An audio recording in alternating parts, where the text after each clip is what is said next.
Okay, getting them down. We still see auto, retro, jettison, disarmed.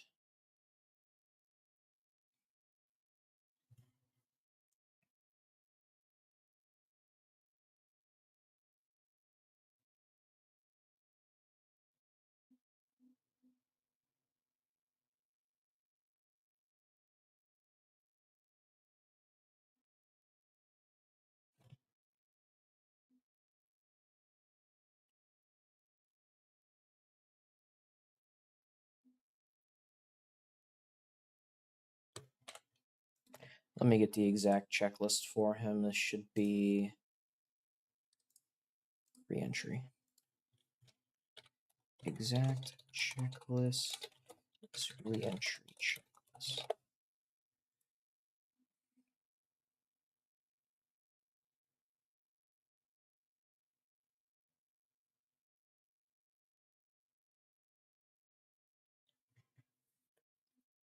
How many people can fit in the MCC?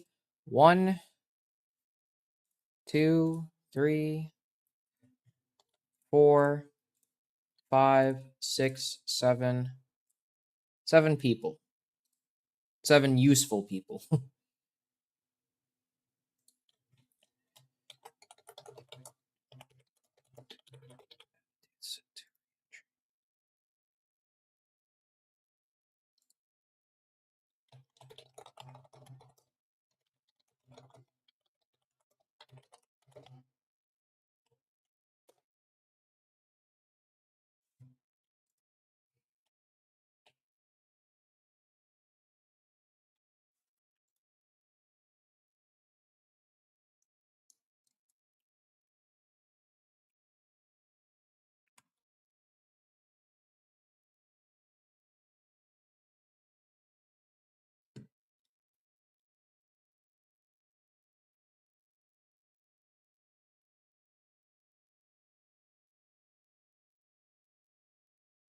Okay, we see retro jettison. Perfect.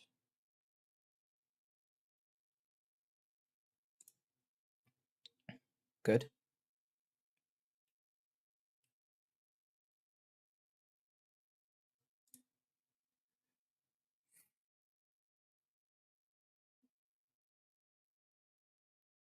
If my math is right, we'll be coming down over the water. Hopefully, hopefully, hopefully. That was a very quick math, though.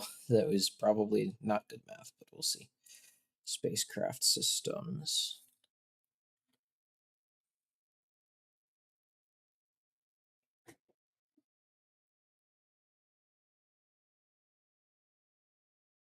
Coast of California. It takes about a quarter orbit, so we retroed here. I'm thinking we're gonna come down actually in between Mexico and the Bahamas. Batteries are looking good. Capsule rates are good. Attitude's good. Suit pressure's a little low, but otherwise good.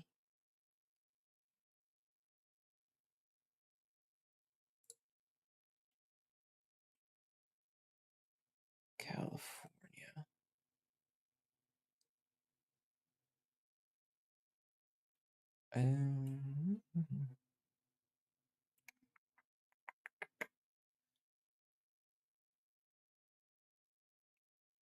Yes, acquisition aid, good.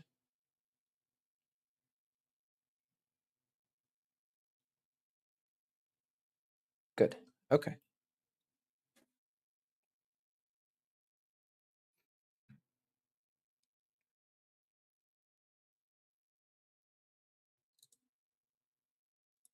We could see the launch pad on the screen as well, so we could see the launch to the monitors. We can also trigger the abort light if we wanted to.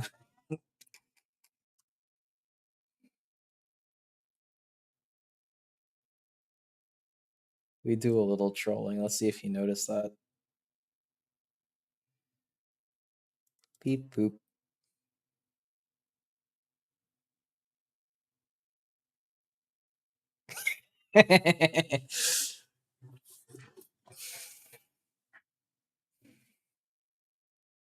All systems go for reentry. Yes, good.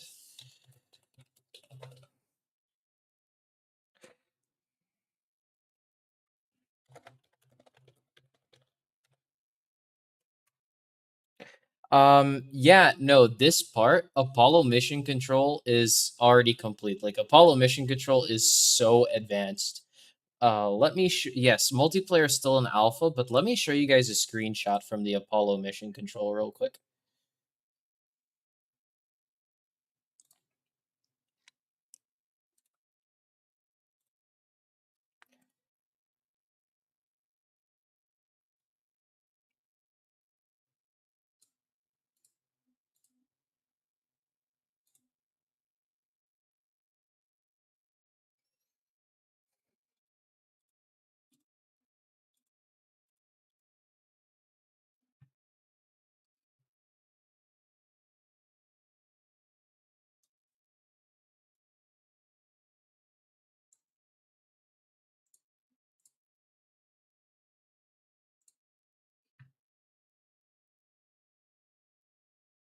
If I can even pull it up. Let's see here. It doesn't want to stream it naturally. Yep, okay, 0.05G, roll should be starting. Roll should be in.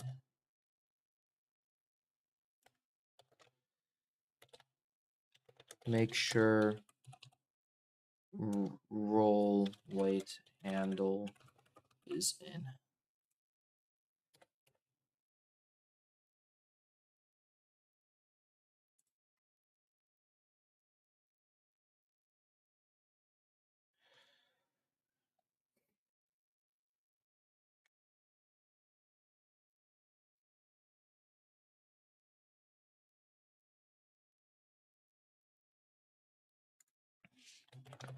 Okay. I see roll is dead. Disengage roll weight. Disengage roll by pulling. Pull manual handle. Roll at 10 degrees per second.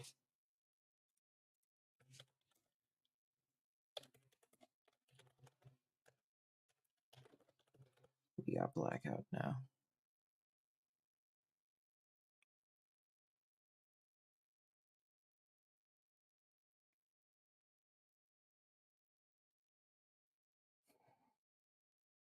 Yeah, let me get you that screenshot real quick.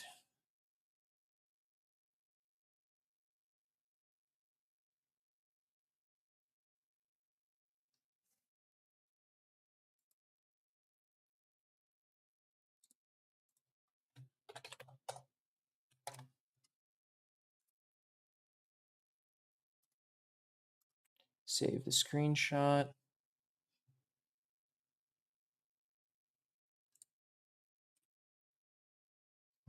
And then I'll just open it in File Explorer.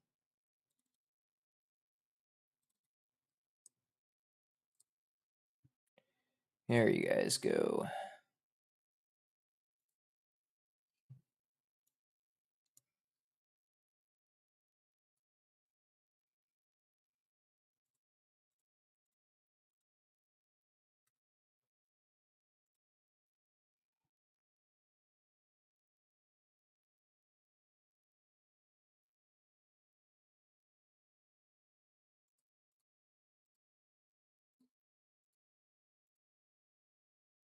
Come on. Damn, I can never get this to frickin'.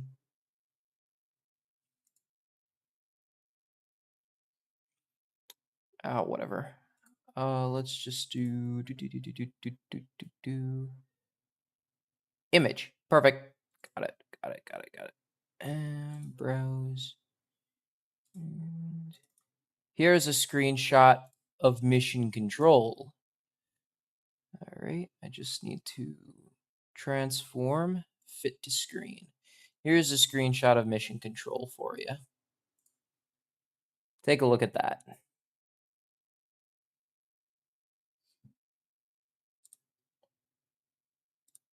That's what Apollo mission control looks like. Looks awesome.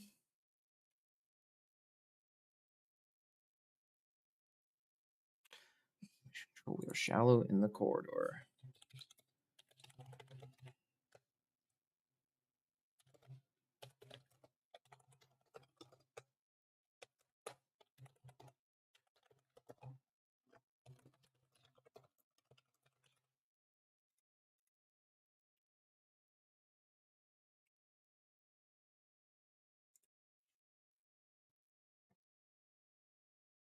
It's almost completely done, yeah.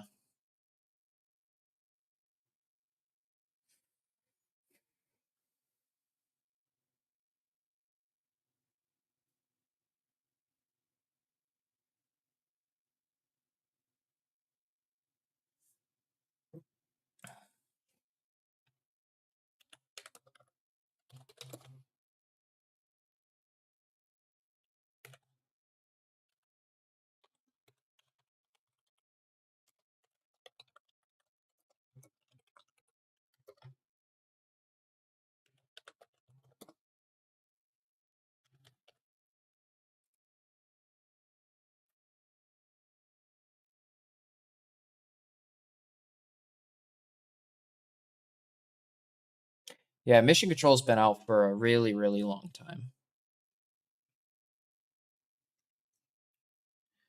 Okay. 9.5 max G.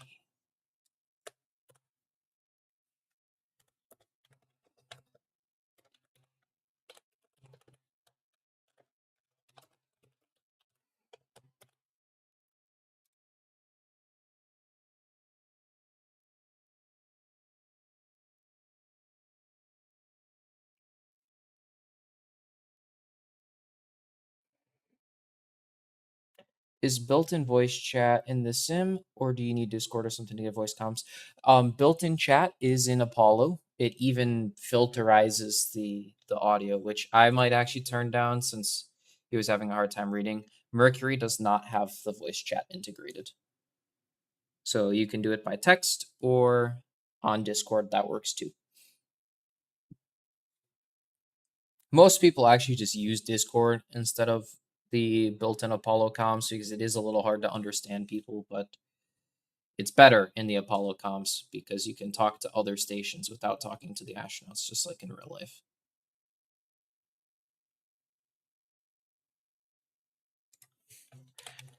Landing bag to auto.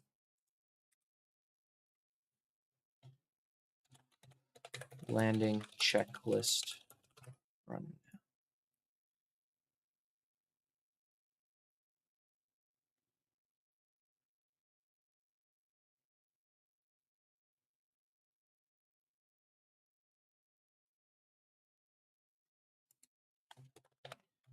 Yes, don't forget to water seal pressure regulator.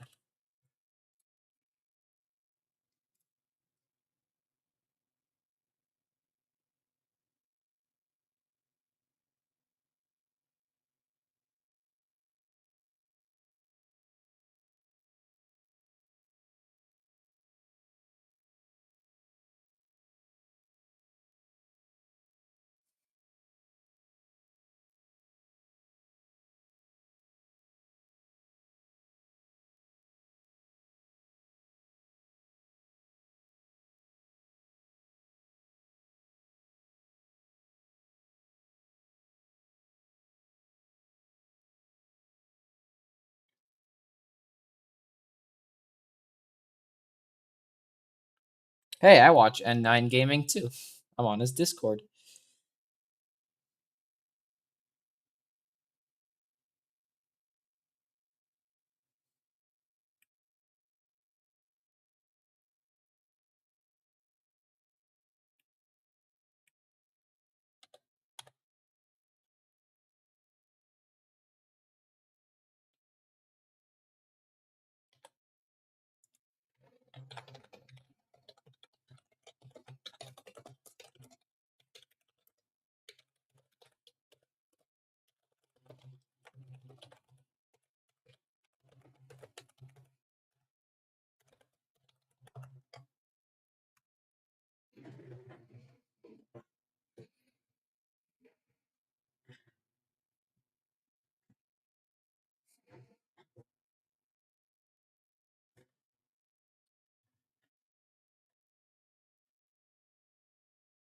Yes, I've been working on doing a couple videos that are similar to his, but also have my own spin. And to be honest, making this story stuff is just so hard. It really is. But I've got a few ideas that I want to try out in the future. I just don't have the time. Ship is secure. Signing off. Congrats.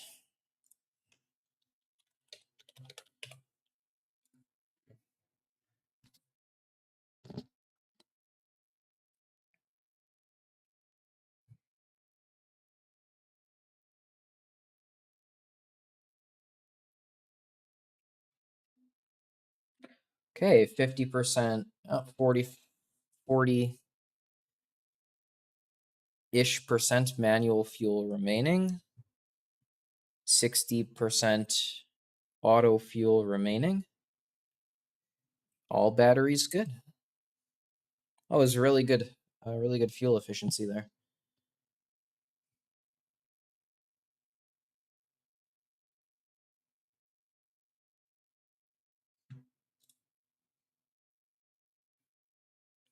Yes, I'm gonna have to download the entire mission tape and hack it up into bits and pieces. This is why I haven't started such a big progress or project yet because I just don't have the time. I've got uni, I've got moving to a new country, I've got all this stuff I gotta do. So this big project stuff is gonna be out there.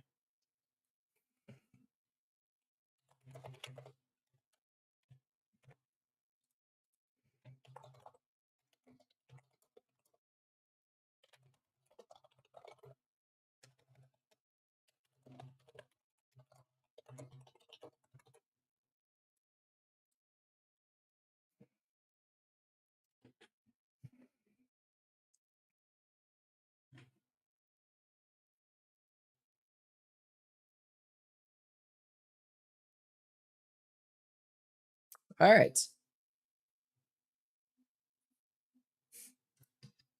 Hey, Petrie, what's up?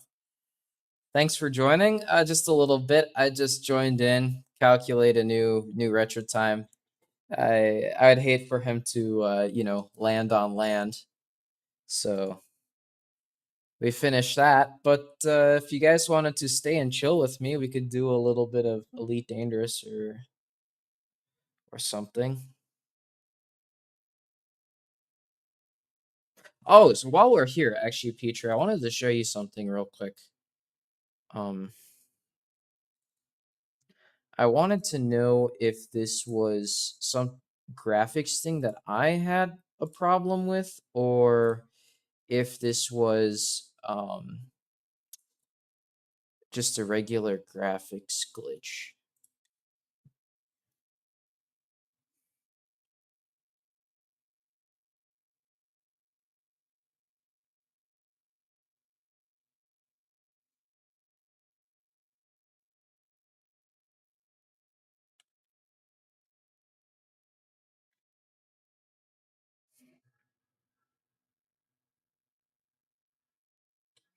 Once again, I have it going through the loudspeaker. 1 second. There we go. So if you take a look at this, right? Well,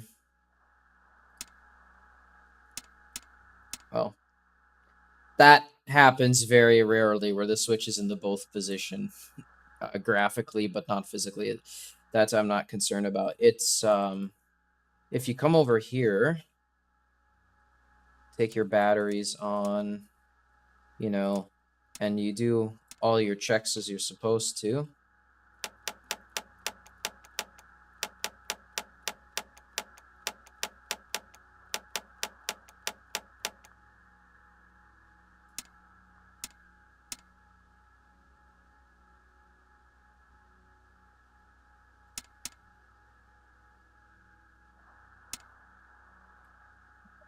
Da, da, da, da, da.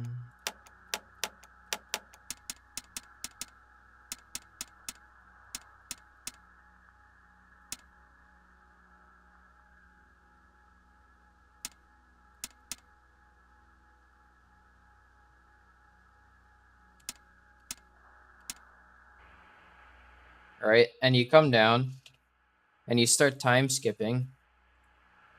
Let me just make sure I've got all that done correctly. Missed that one. Okay, it is. Got that exactly backwards. Everything else should be good, though. Perfect. Oh, transmit's actually off. Okay.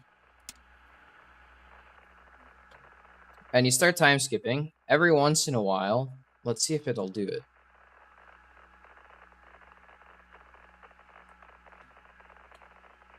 Okay, I guess not. Maybe it happens after the abort capability test.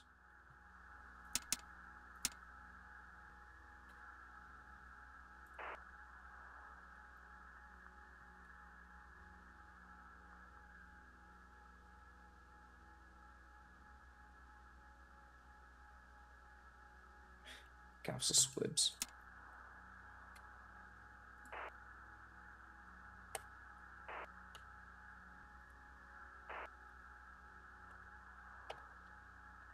Okay, let's see here. It possibly isn't doing it because of the time of day, but sometimes the capsule, it does this flickering stuff. The light on the inside, and I just wanted to know if that was a me issue or not a me issue. But that's pretty much all I wanted to know. So let's switch over to Elite Dangerous.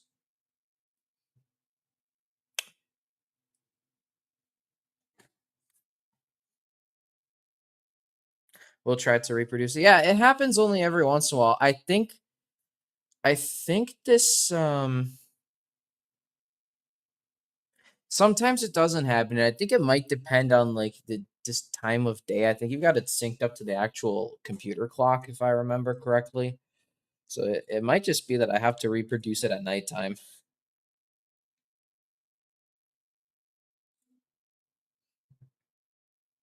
But yeah, let's go to Elite Dangerous. I think that might be something fun. I've never played sci-fi anything on this channel before, so.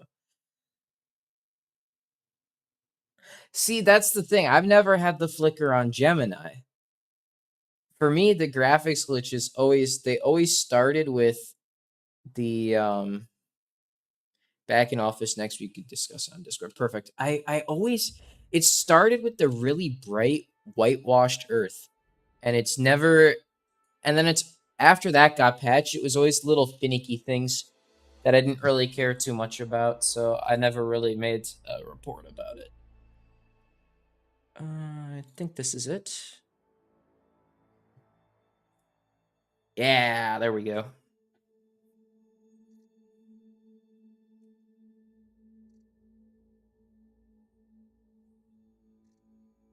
I never had it in Gemini, though. I have had it where the flashlight messes with the lighting sometimes. That I've had.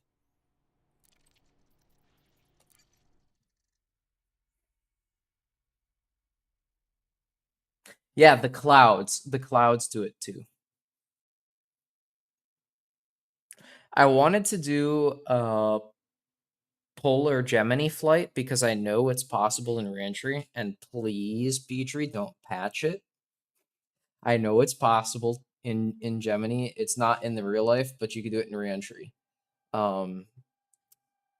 Specifically because of Ohm's efficiency. I hope it doesn't get patched, please. I was gonna do it, but then I thought that it would be really cool if I taught Old Man Rebel how to do it so he could stream it. Because I love people's first time reactions to reentry. I live for it. I really wish I could play reentry for the first time over again. Playing reentry for the first time over again would be just huge.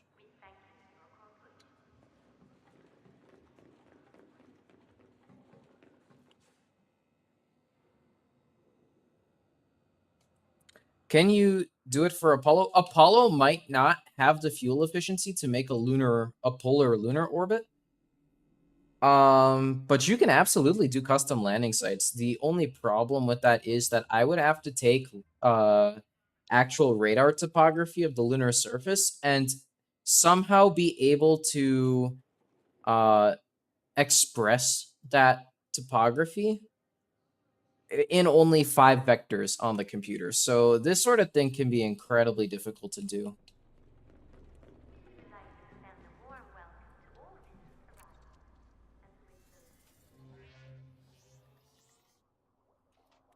I think for the chill stream, we're probably just going to do some genetic scans on some planets. The best money making in Elite Dangerous. Speaking of which, let me update the title of the stream real quick. Just 1 second.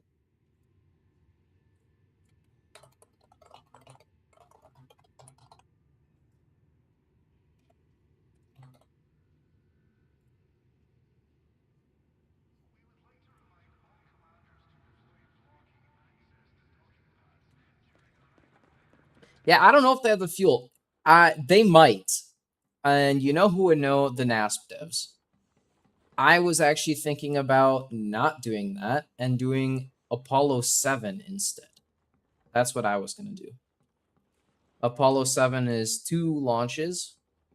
You launch in the CSM first, and then the lunar module launches after you. You do a CSM rendezvous with the lunar module, and then you do the dock dips fire, and then you undock from the lunar module, and then the lunar module does a lunar module rendezvous with the command module. So this would combine Apollo 7 and 9 into one mission and actually cut one mission out of the Apollo program if they had their way. If Apollo 1 didn't happen, then Apollo 2 would have.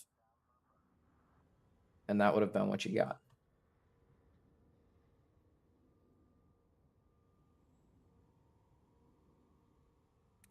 Okay, so we're going to Rathacacco. I have no idea how to pronounce that. Here, you guys want to see something? Look at this.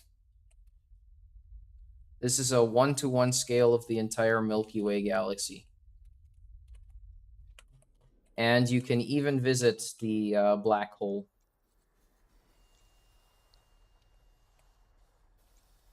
This is a place you can go to. Sagittarius A. We're so far away that there is no route calculated.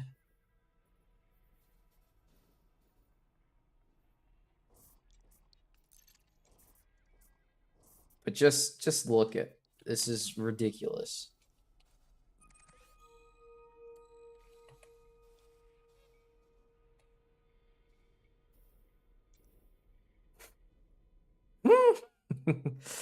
Every single dot you can go to.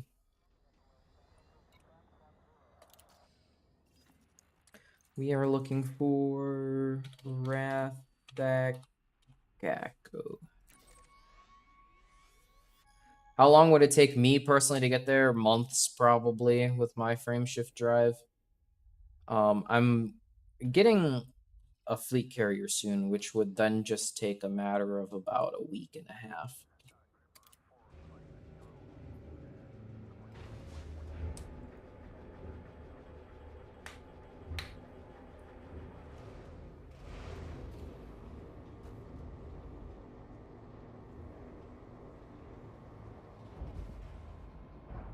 Landing gear retracted.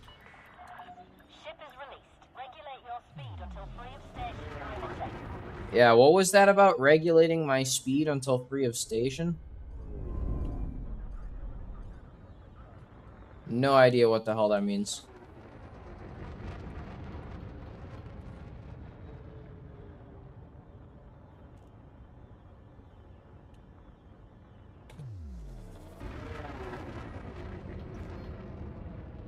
Frameshift drive charging.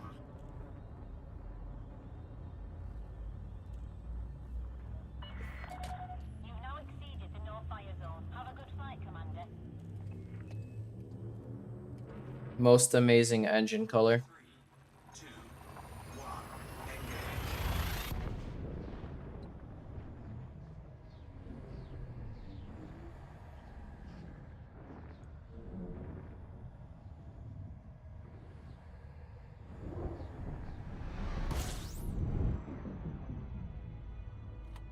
Okay, we're looking for B2.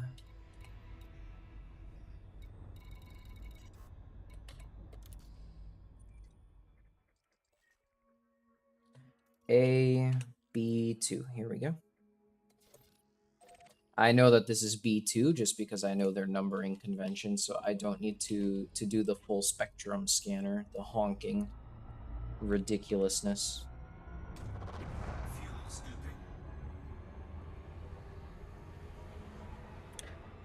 The main objective is whatever you want, I guess. Right now, there's actually a war going on between the Thargoids and the people.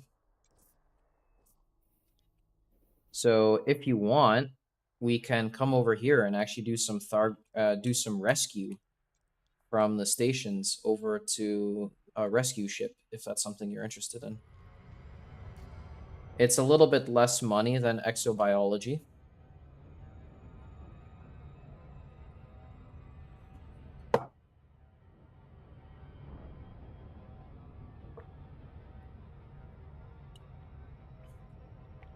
All right, sure, let's do it. All right.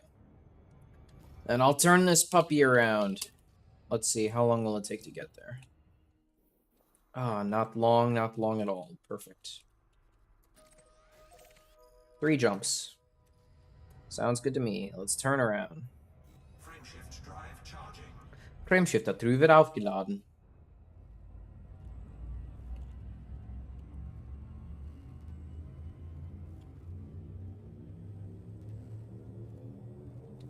Oh, you know what?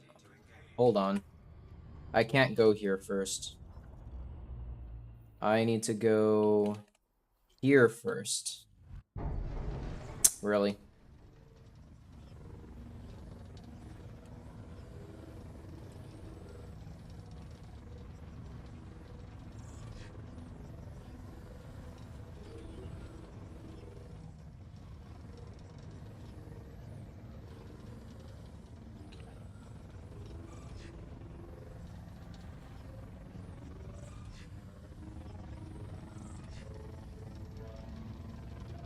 It is a multiplayer game. I've loaded up in solo play, though. Specifically so that things like that happen a little less frequently. But it's an MMO. We need to go here. Frameshift drive charging.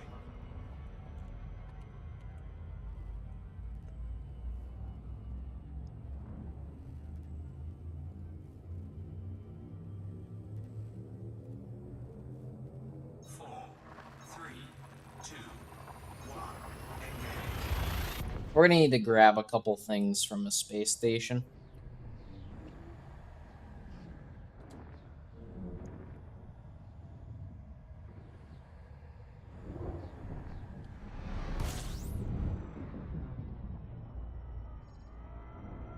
People take this game very seriously, yes. This has its own economy and even its own politics.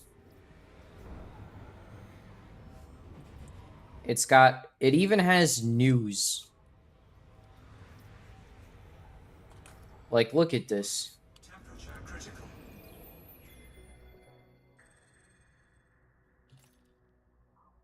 Fuel scoop disengaged.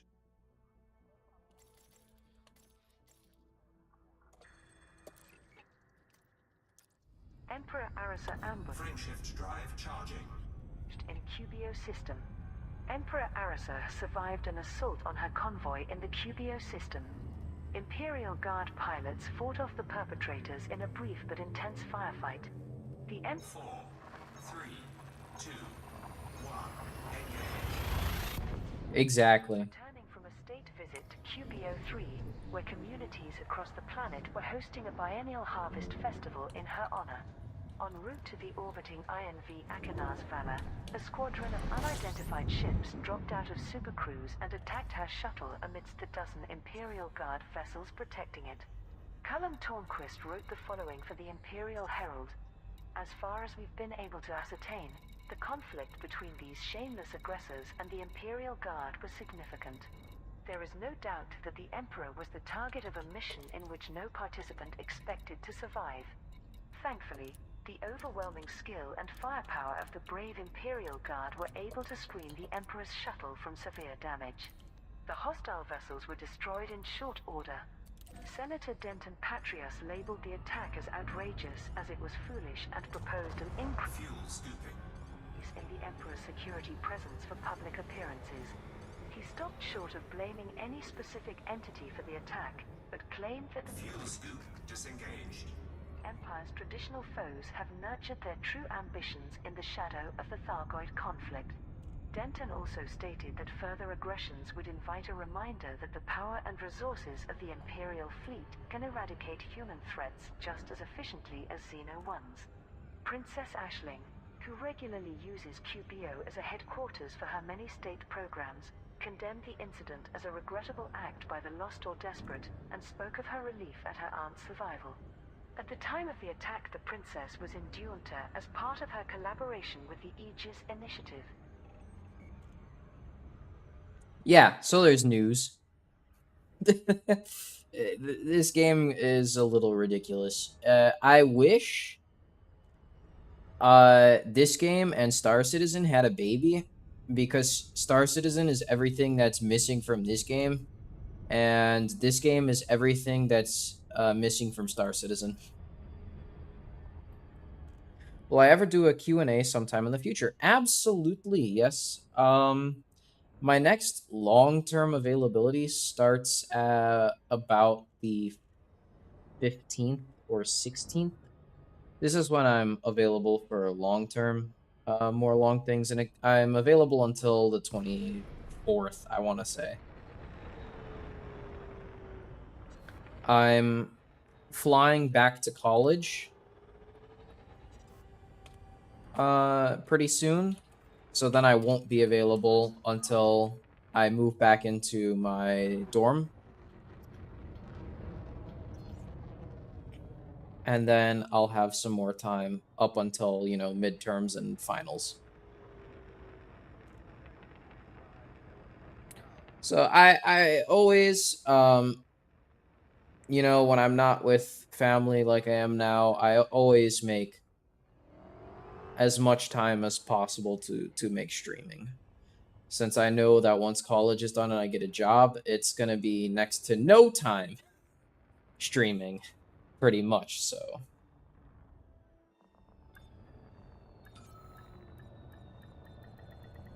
Docking successful. Engines disengaged.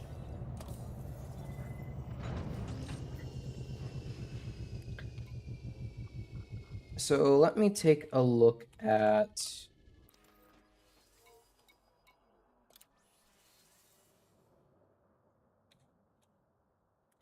what I have here. Frame shift drive, fuel mass, shield boosters. Okay, so let's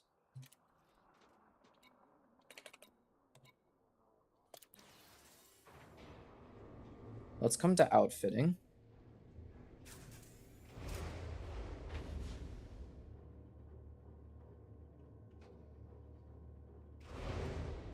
Yes, you saw that properly, the USS Meatball and the Nebuchadnezzar, so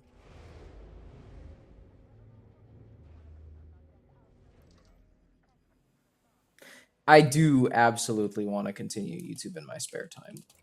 Absolutely.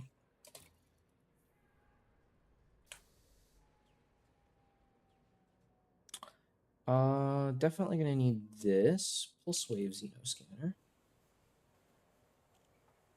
Oh, okay, capital class. Yeah, I definitely want a. How long is this gonna take to get here? 16 minutes? I don't want to wait that long, to be honest. Let's do.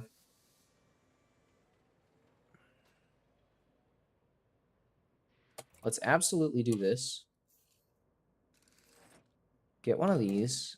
Let's absolutely get one of these.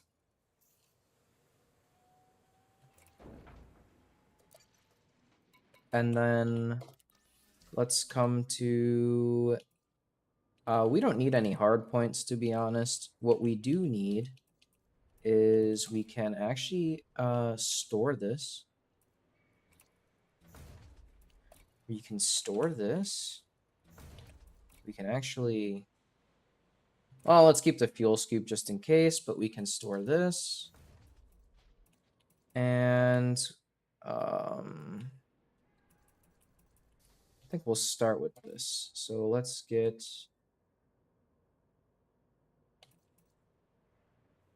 passenger cabins. Here we go.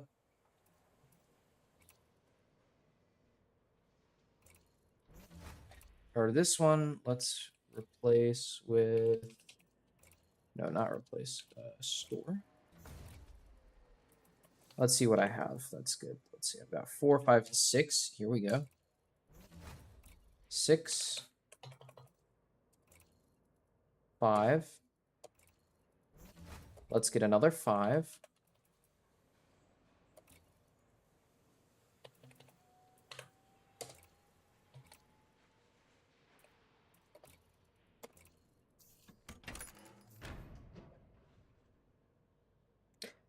Thank you very much.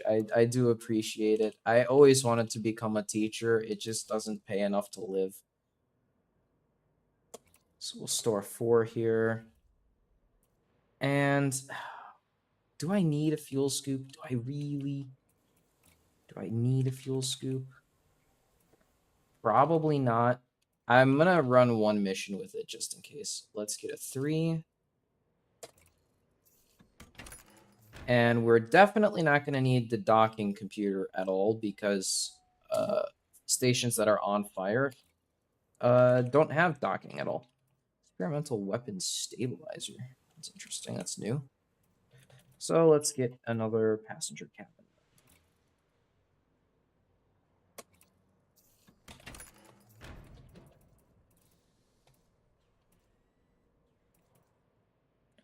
All right. That's what we got.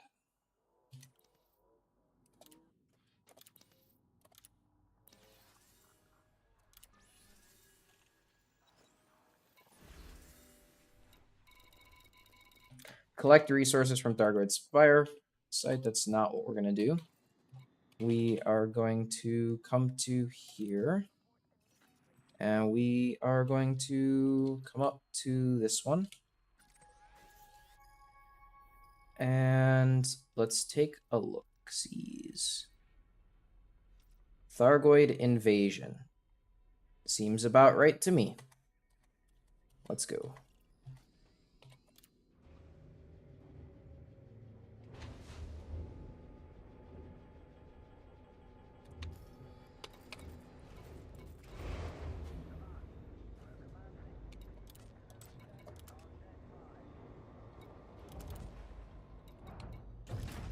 Ship released.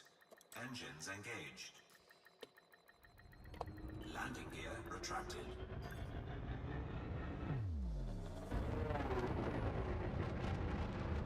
All right, let's go rescue some people.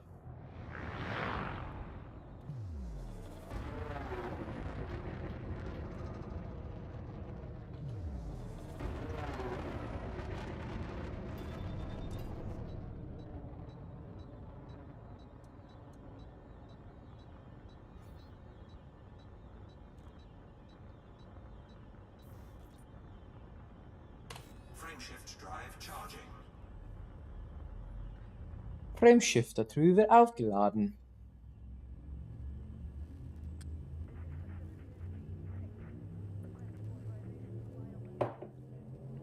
Vier, 3, 2, 1, 0.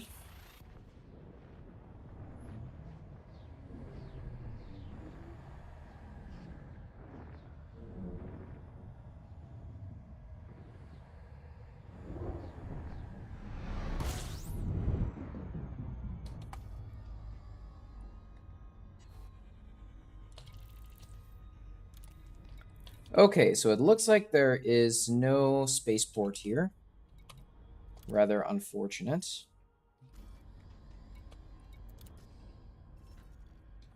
Let's try this system then.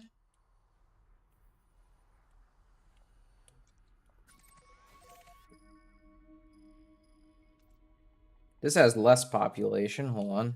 What's the population of 9.9 million? Oh, wait, you know what? I didn't even jump into the right system yet. Duh. We get a little stupid sometimes.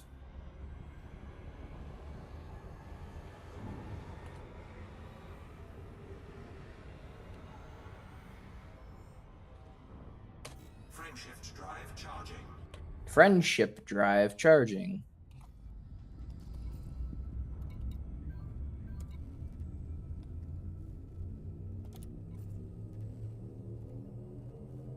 Four, three, two, one. Engage. Incoming message. Thargoid's defeated.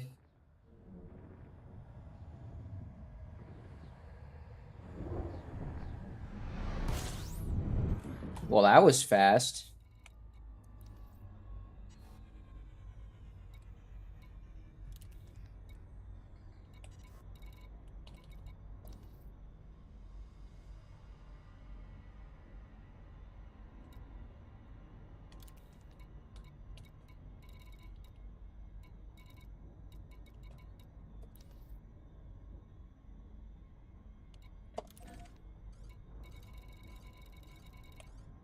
All right, let's go rescue some people.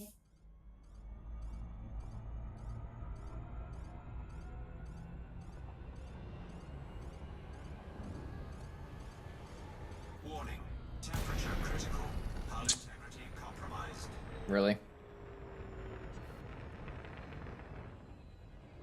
The display lines disappeared.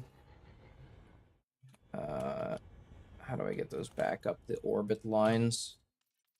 Options, controls, ship controls, flight, alternative flight controls, flight miscellaneous, toggle flight assist, choose friendship drive. Toggle orbit lines is currently bound to equals.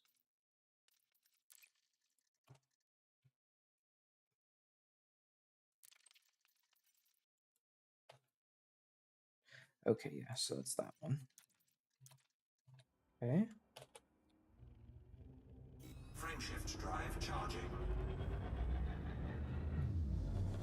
Ready to engage. 3, 2, 1. Engage. Warning. Temperature critical.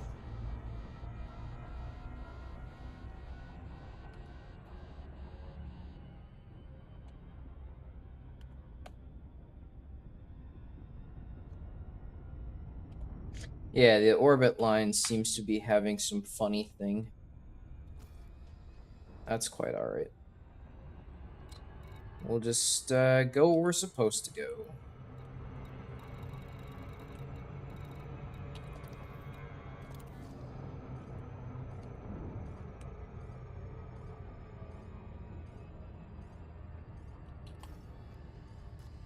It says I can toggle them, but for whatever reason, the toggle button is not working.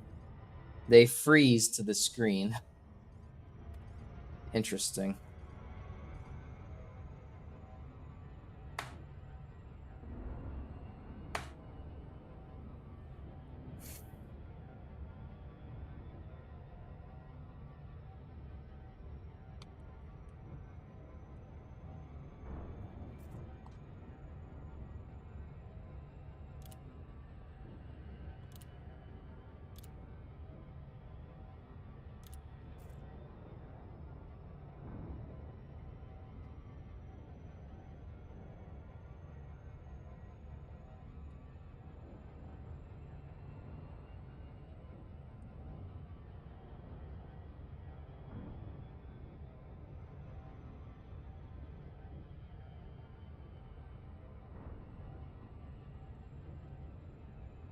Oh, if you guys are also interested, I could show you how to turn on a boiler on a ship.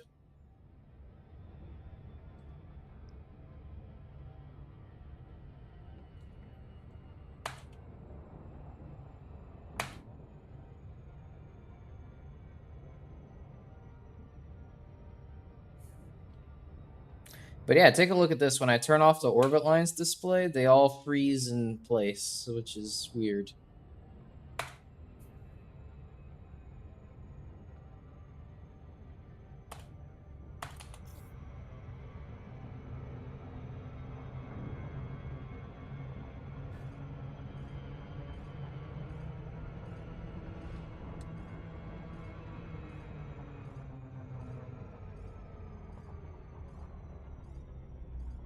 The turnaround of shame. Yeah, it's been interesting today. There have been some funny glitches.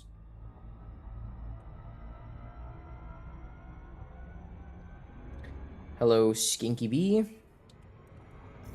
Yeah, this is the first time I'm ever playing sci-fi on this channel, and this is not something that happens very often, so if you're coming here for a frequent Elite Dangerous streamer, that is not me, but '07 anyways, Commander.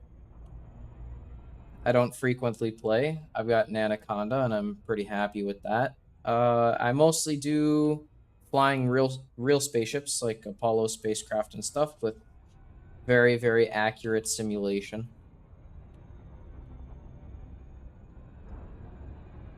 But yeah, maybe after this, Madison, if I got time, I'll also show you how to power up a boiler, an oil-fired boiler on a military vessel.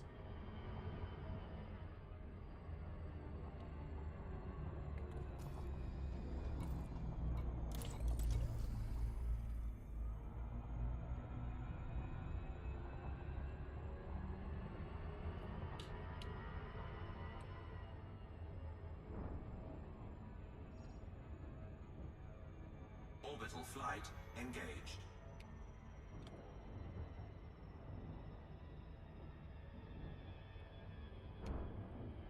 Yeah, I really miss doing these rescue missions. They need more of these for sure, for sure. They made a decent profit, but it was just really fun flying through the Thargoid warfield, but not actually fighting, because of course I'm not that great at fighting Thargoids. Anyways, I'm aiming for the wrong point there. Gotta aim for this one. And then you sort of, when you're 100 km and you're almost 40, then you point, yeah, straight down like that.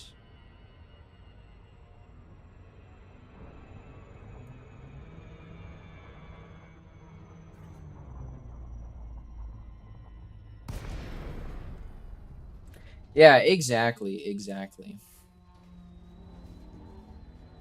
Is there any Thargoids here today? It seems like there may not be.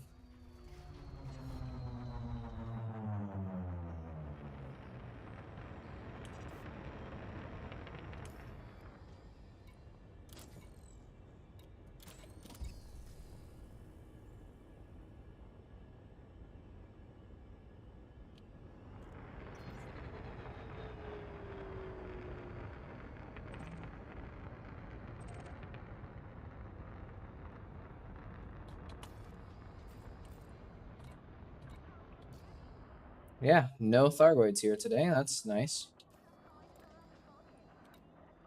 Docking request granted. Alrighty, landing at pad 6. Roger that.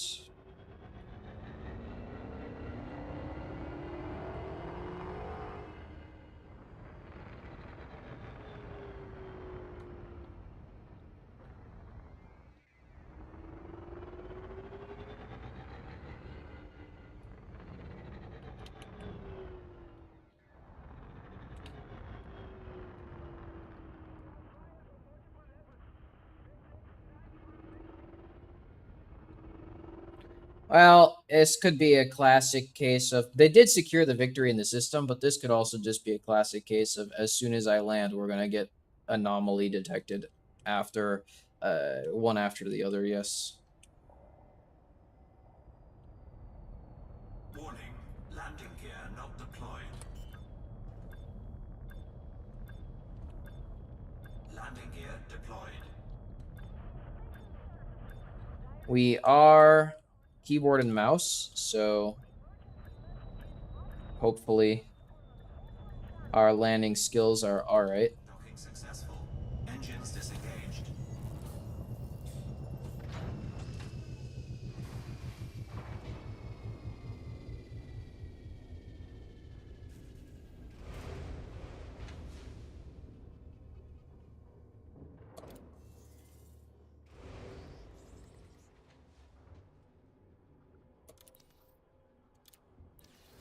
That is exactly the wrong one. Mission board, passenger lounge. Group trip. No. Everyone's already been evacuated. That's no fair. Okay, fine. How about you? State none. Okay.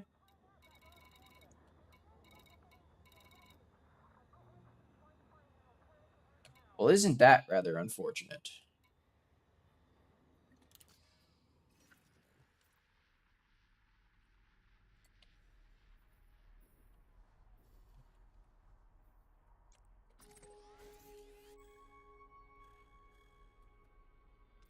Do I have the... One of the things I really don't like about Elite Dangerous anymore is that you can't purchase the system map. So I have no idea if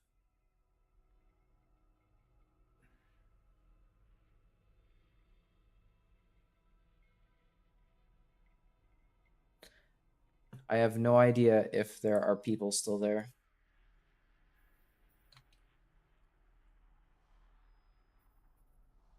Such as in this system, right?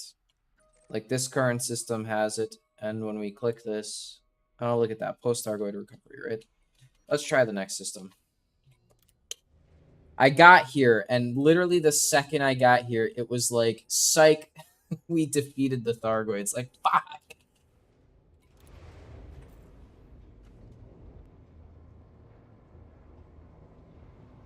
Yeah, maybe it has to be neighboring. I'm not sure exactly how it works.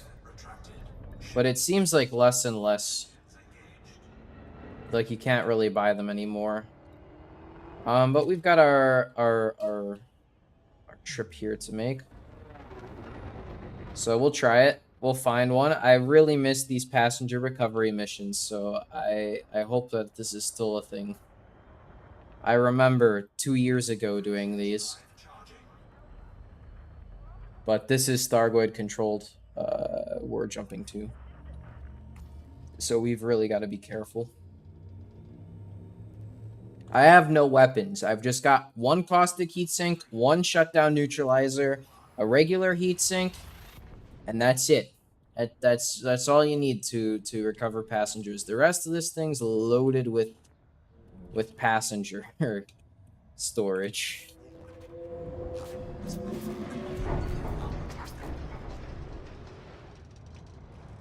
Now, here we go. Right away. Get the fuck out. Get the fuck out. Shut down neutralizer right away.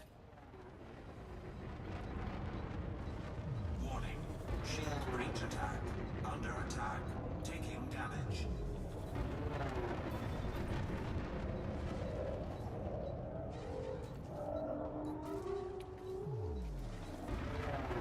We just have to outboost. Outrun.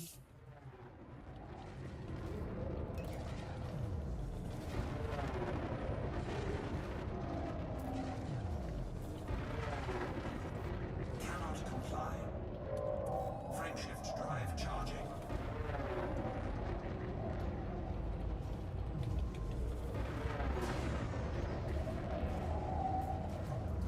Holy crap.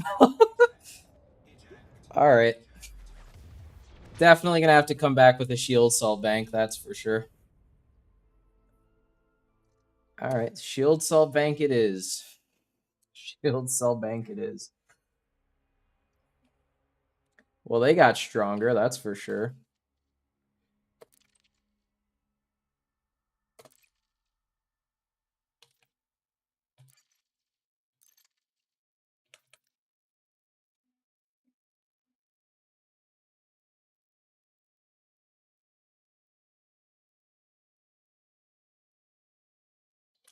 I was in hyperspace.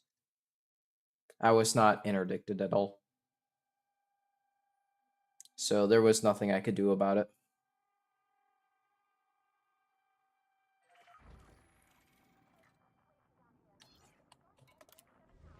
Alright, well, I guess we're gonna try that again.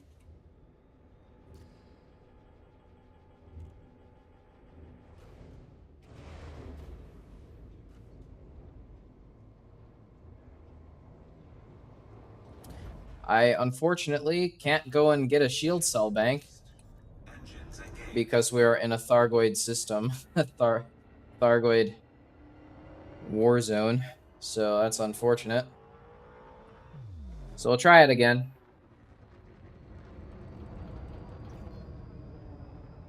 Frameshift drive charging.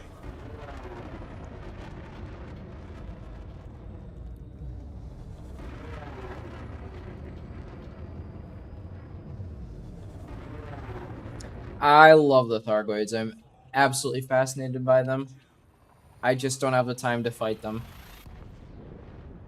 Although I do know of a cheese method to instantly kill a Thargoid.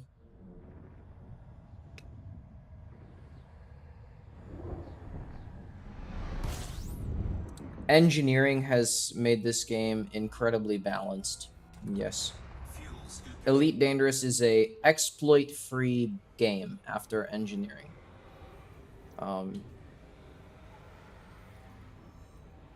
Definitely sarcasm. Engineering was the worst thing to happen to Elite Dangerous in the history of ever. For example, yes, you can insta-kill a Thargoid in pretty much any ship. You can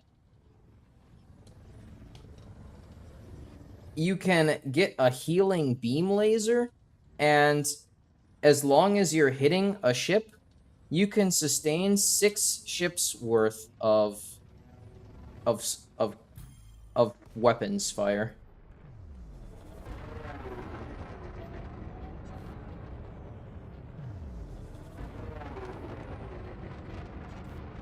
Frameshift drive charging.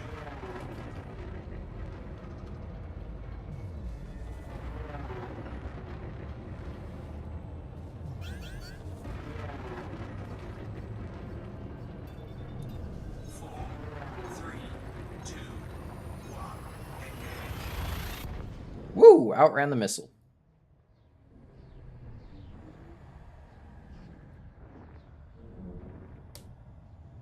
And then there are the people who just put one valuable thing in their cargo hold and just arm an entire ship with nothing but turrets and AFK grind for money. That's another good one you can do. And that really only works with engineering because otherwise the pirates will just absolutely own you. State none. Economy extraction.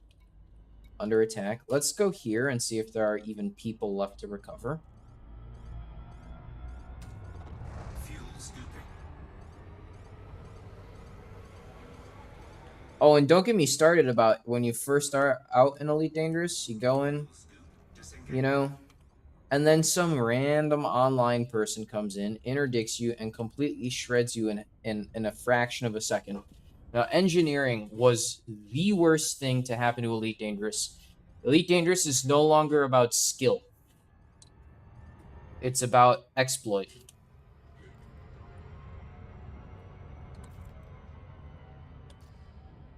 Nerfing mining was also a pretty bad thing that they did, because, I mean, who likes to mine?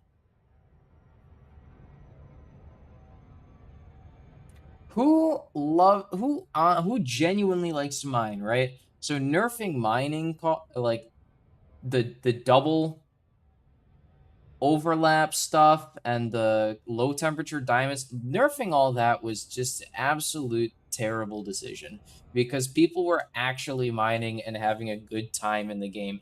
God forbid anyone has a good time in this game.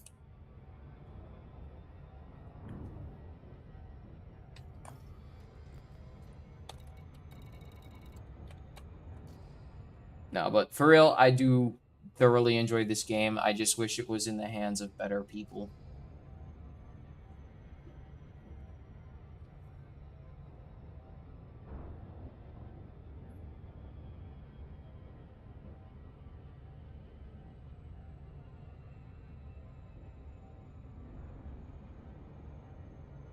The sound design is absolutely stellar.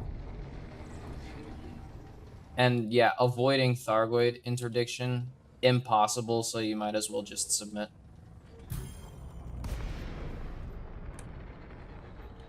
Warning. Shield breach attack. Under attack. Taking damage. Hello, goodbye. 4, 3, 2, 1. Engage.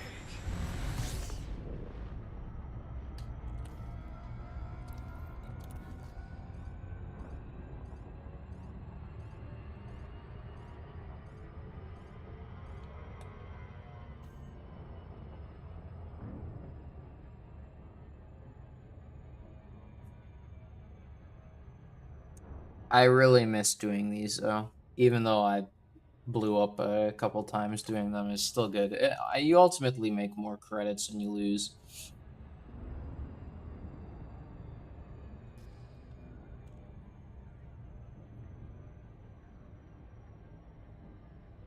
And also thank God for the caustic heat sinks. That is an absolute lifesaver when those missiles hit you. The old method of getting rid of caustic damage was just the silent run or charge your jump drive near the sun and just absolutely shred yourself in heat damage. Those were the old days. A lot of good stuff came out of the Thargoid War. It's about the best thing Elite Dangerous has done in a couple of years.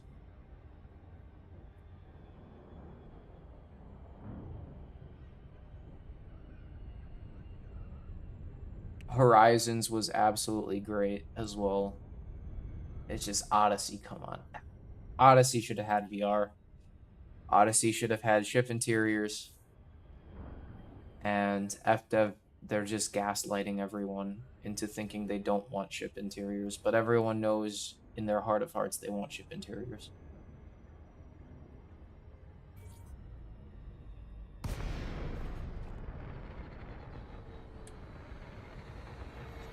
Okay, here we go. System is crawling with Thargoids.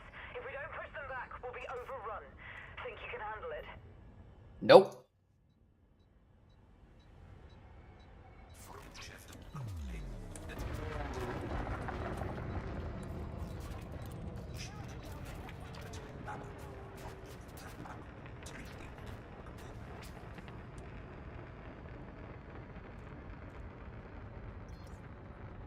Landing pad 3. Where even is landing pad 3? This is one of the things I don't like about these stations. Where the heck is landing pad 3?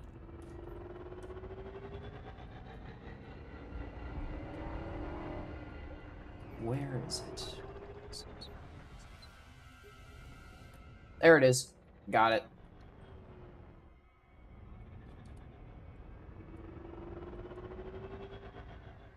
Exactly, exactly.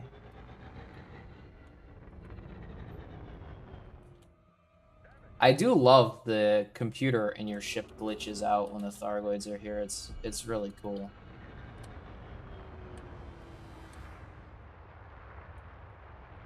Absolutely love it.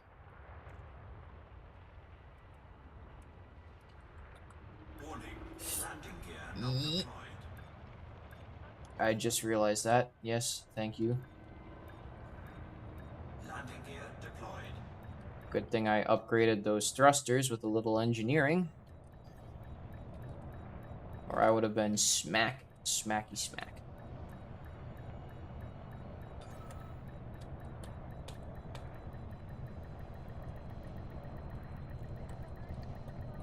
Docking successful. Engines disengaged.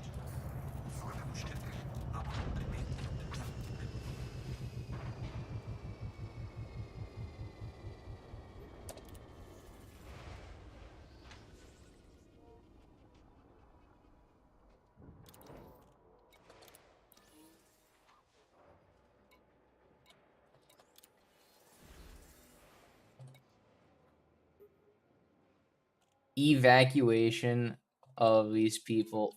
5 mil? Energy surge detected. 23rd. Ooh, damn, I should come back here with some first class people. Wow. And where do you want to be evacuated to? Ooh, yeah. We're definitely coming back with first class cabins for at some point. That is for sure. Look at that. 3 mil, 5 mil, 27 mil, 22 mil. And these are, oh, this might even be faster than exobiology. Definitely going to be coming back for some first class. Shift.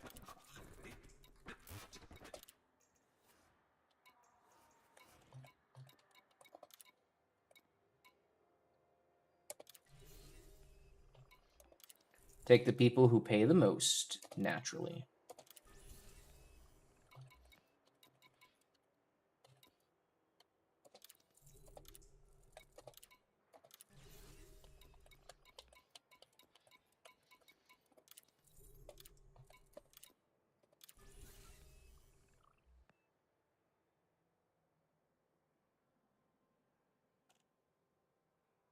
Yeah, Spire sites, I've never been to them. I've been to the little things on the ground that look like weird barnacles. Weird twisty things. I've been to those. Never been to a Spire site. Message. Mission critical message. Detect. Always recover the passengers that pay the most. That's what I always say.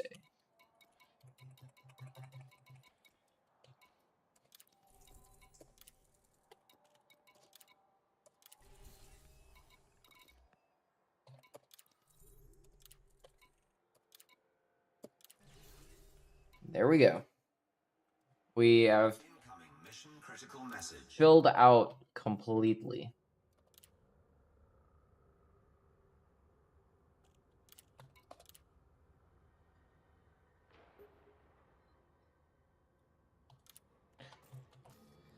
Okay, let's get the heck out of here. Let's see how much this pays. If it doesn't pay, like exobiology, you can come away with 100 million an hour easily. I would actually wager 70 million an hour just because I'm slow and I like to take the SRP out instead of just fly it with the ship. But all right, 70 mil an hour. So we'll see how much this makes. These runs take about 15-20 minutes per run, so we'll see. And it sounds like death outside. Ship released. Engines engaged. Yep, that's the sound of death. Okay, let's get out of here. Goodbye.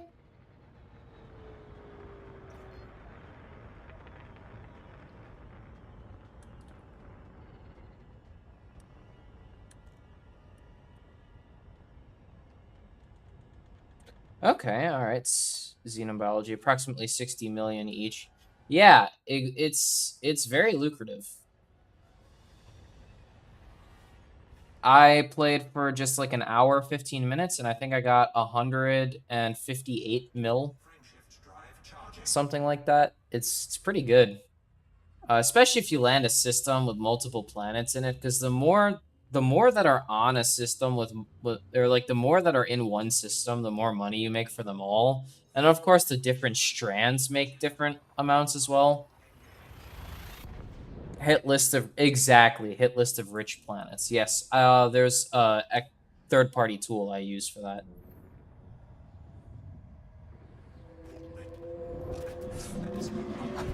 Okay, we may be dead on this one. We may be dead on this one.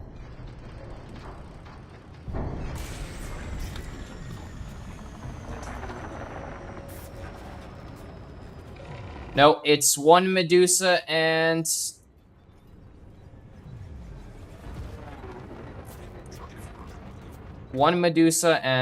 two of the small guys, so we're getting out of here alive.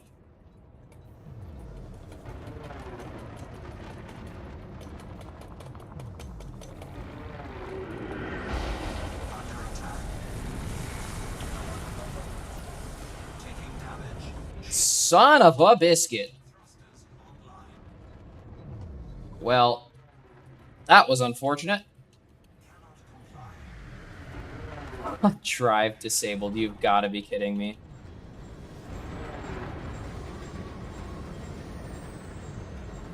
Full power systems.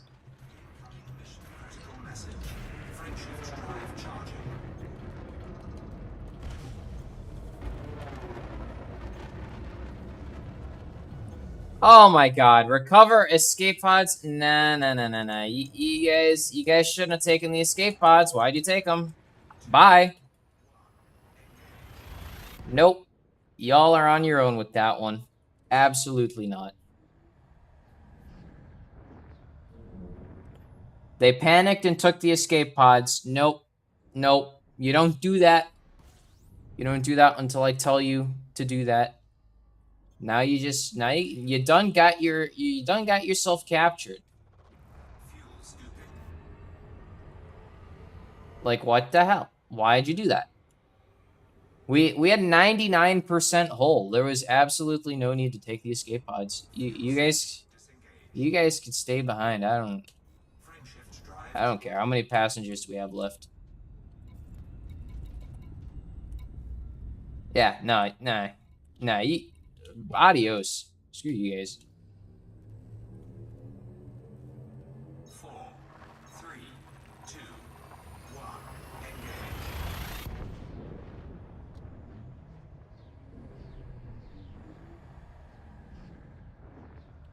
If I had known, or if I had remembered that that was an actual thing that could happen, I'd have brought some limpets with me. Well, now we know. I'll keep that in mind for next time if I ever do this again. Where the hell is it? Get me stations, please.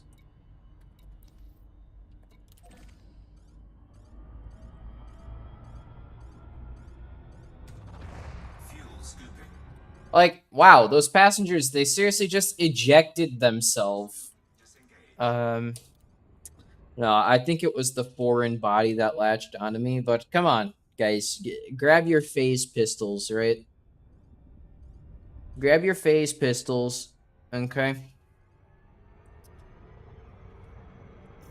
Look, Captain Kirk didn't get captured this often. Certainly Jonathan Archer did. But he was the first one, right? You guys are absolutely not the first people to get rescued by the Thargoids. Bring a pistol. Apparently, I also have illegal passengers. Does that mean that the Thargoids are on my ship in with the passengers? Illegal passenger.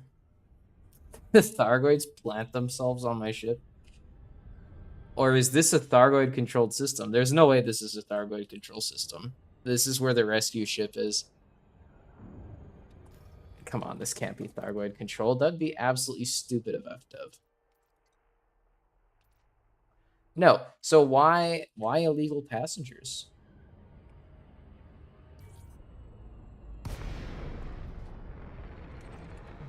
Well, I guess we're gonna find out.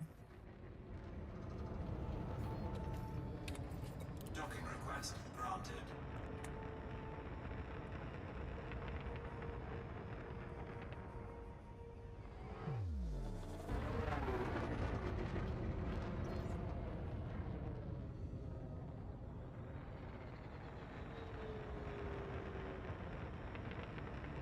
Some passengers are criminals. I don't know. I don't know if they are. I've never had this before.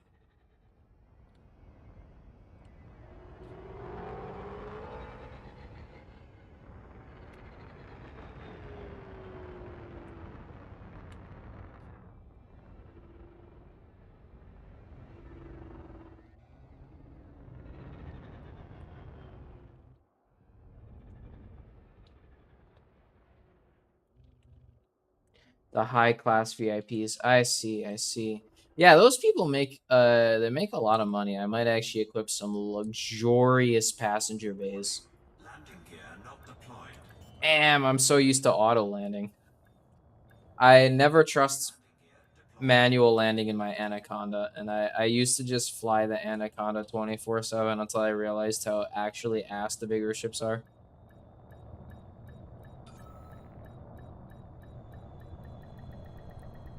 Docking successful. Engines disengaged.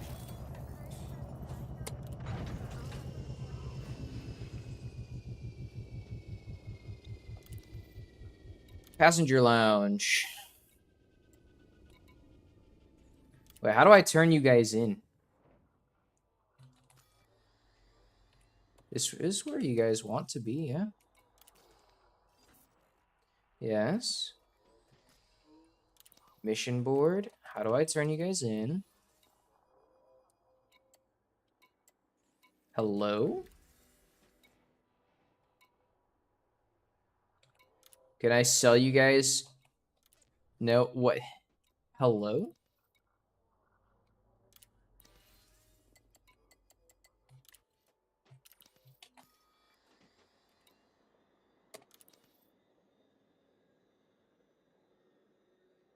Hello?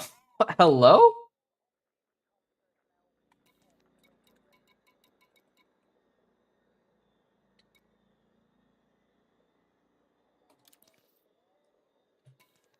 Hello?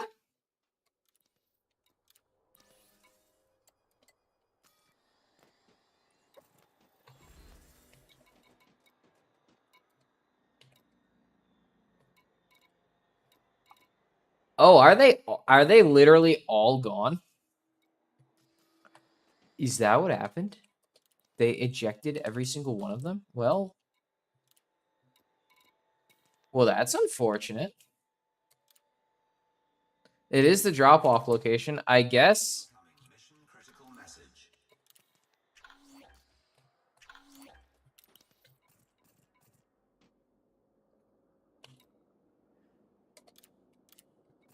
I guess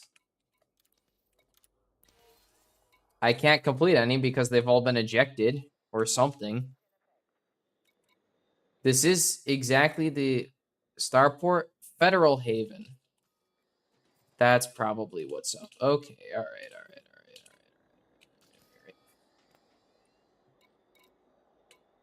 Right. It's Federal Haven. Okay, it's a good thing I didn't abandon all of them. Okay, I just wasn't paying attention.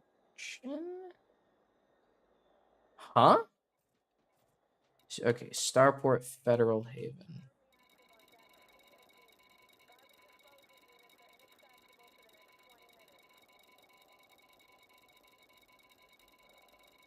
What?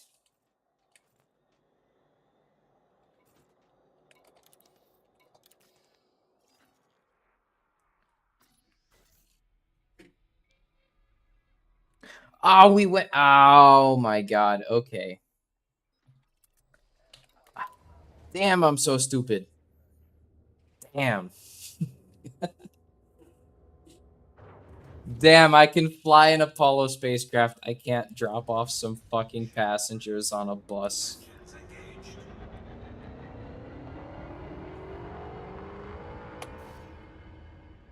Yeah, wrong way.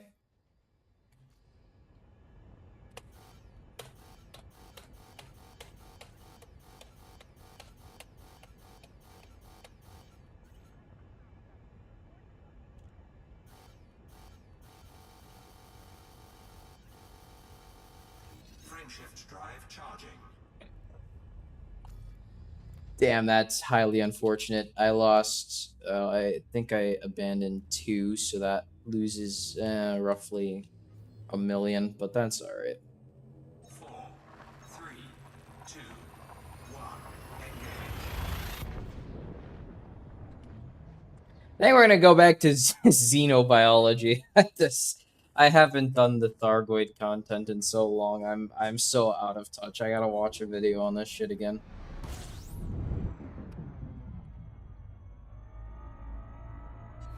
System scan complete.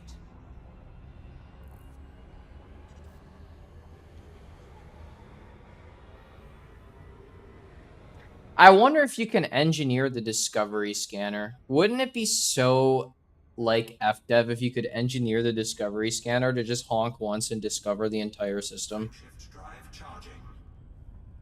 I should do that. That would be awesome. Would make my job so much easier. 4, 3, 2, 1. Engage. I mean, if Feelies for Heelys strategy is in here, I totally think you can absolutely engineer Discovery Scanner to just insta discover an entire system.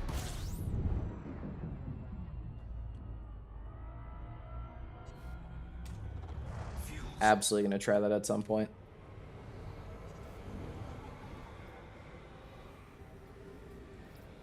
Because if you do it at the nav beacon, which is the insta discovery for the system, it doesn't count, right? You don't get the money for that. fuel scoop disengaged. Frameshift drive charging. Friendship drive.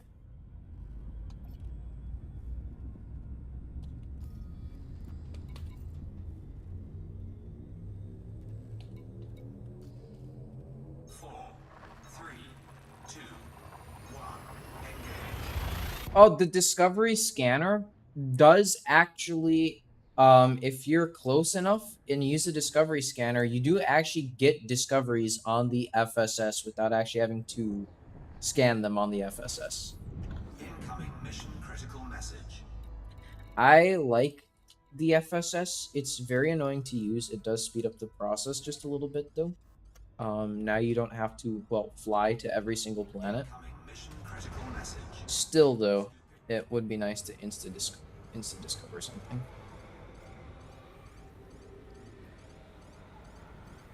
At least I think that's how it works. I'm pretty sure if you use a discovery scanner close enough to something, it will auto discover it. Fuel scoop disengaged.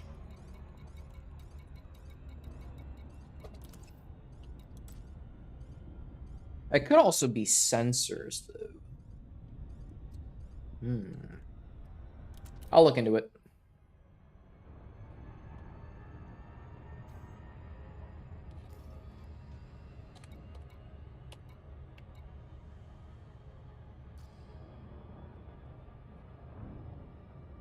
But I think after this,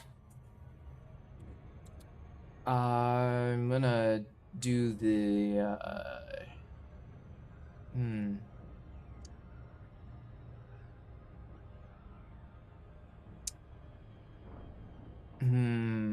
Is Madison still here? Madison, if you're still here, what are you up for? We tried shuttle, that didn't work. We can do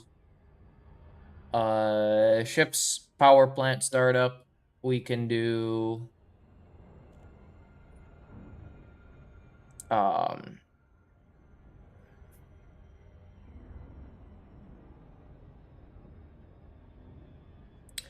we can do pre-launch checks for Apollo 11 for the tutorial series. That's also an option.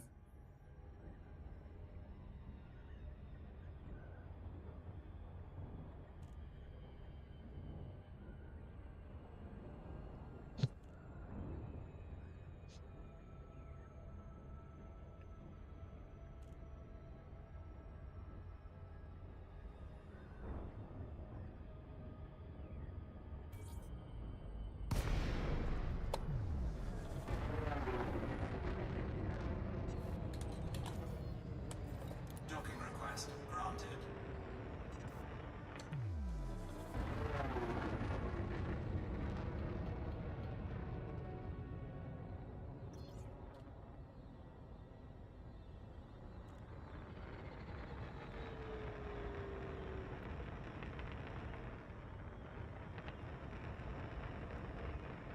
Gotta say, the compass with these things, not a great help.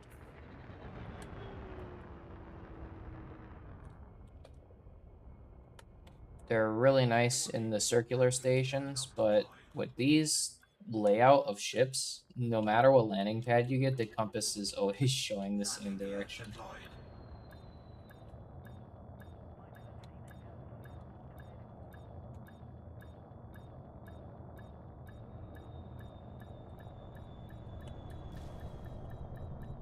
Docking successful. Engines disengaged.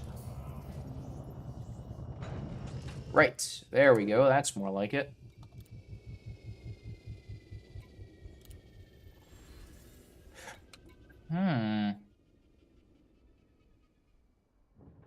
God, that's tempting. Thermic alloys. That's tempting. Thermic alloys. Thermic alloys. Thermic alloys.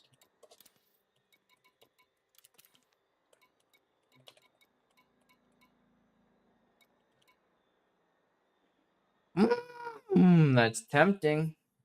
I think we're gonna do it. Sucks to be out a million, but that's tempting.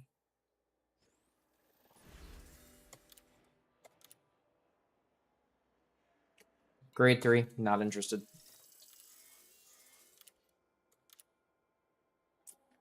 Again, grade 3, not interested.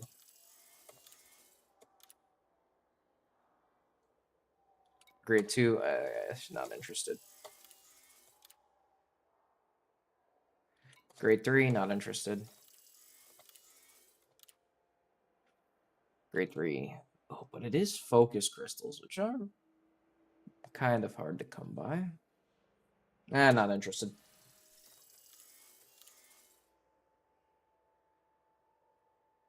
Okay.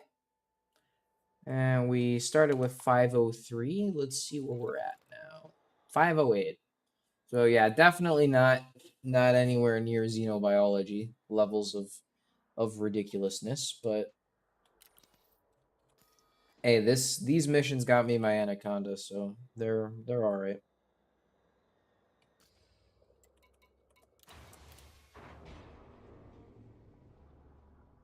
Yeah, there's definitely a lot of factions.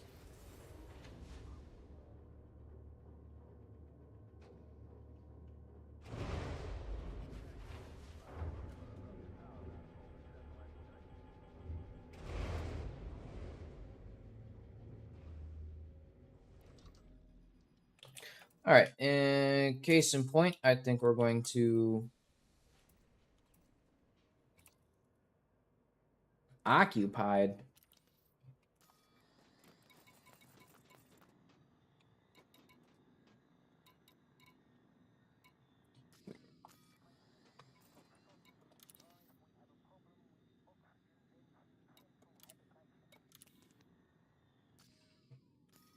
Oh 07, 07. There we go. Screw the occupied people. Right. So yeah, it's definitely no exobiology, that's for sure.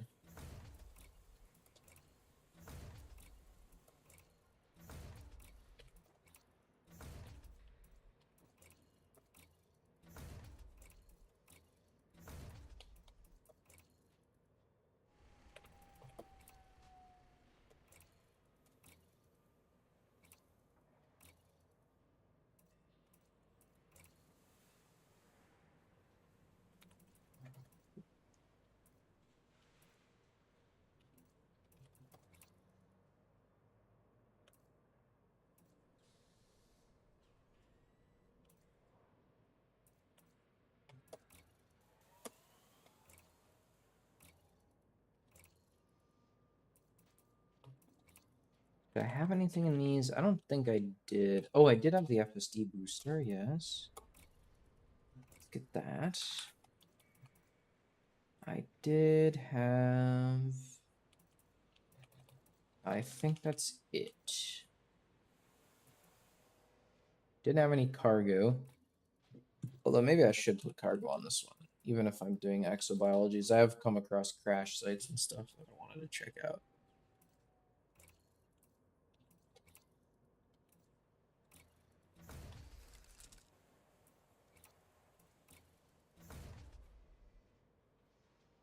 But yes, I think now... What do we got in engineering? FSD engineering.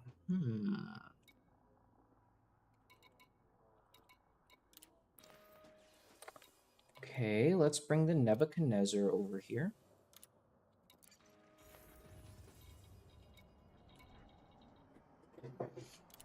Right. Okay. I think we're gonna be done with Elite Dangerous for now, and let's go to something a little more technical.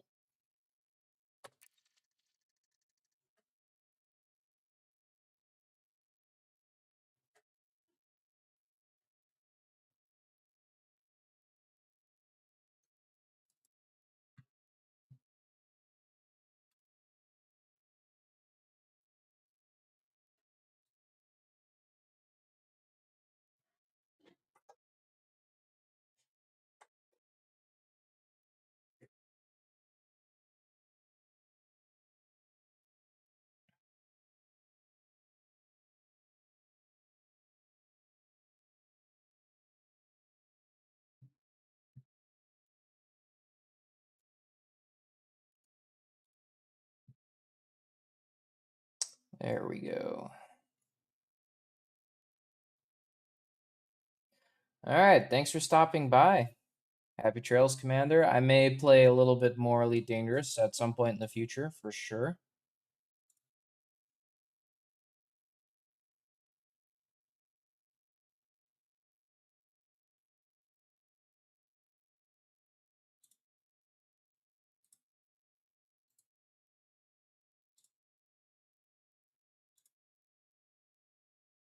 Wonder which screen this is.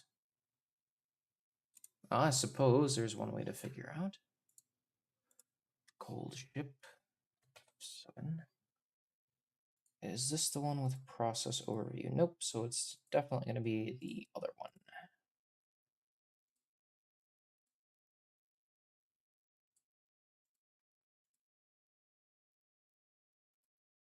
Ah, there we go.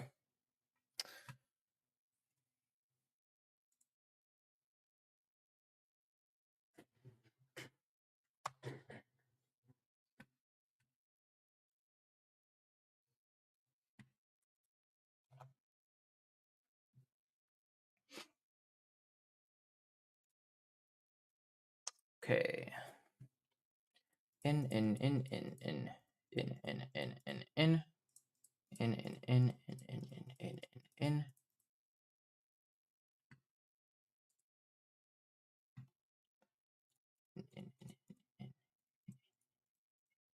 Oh, these are spares. Don't need these. And I suppose we must change the name of the stream again.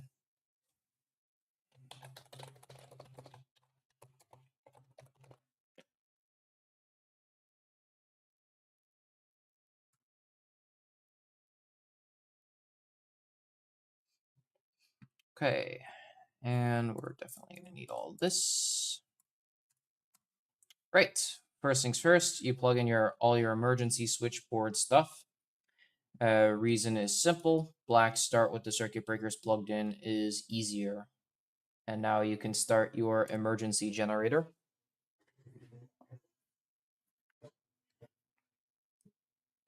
Once the emergency generator is running,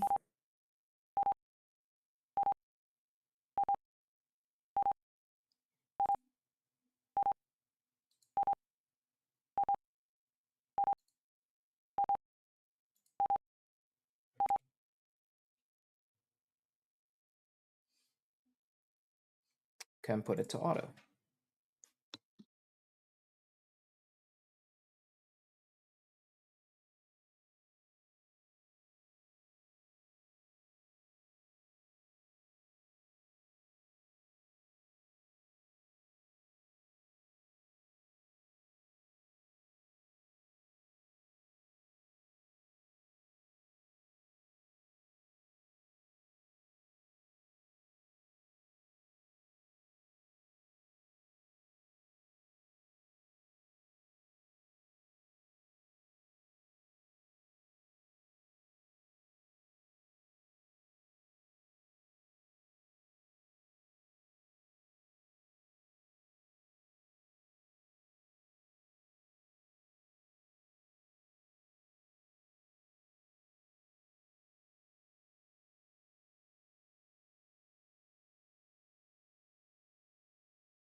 This is MC-90V.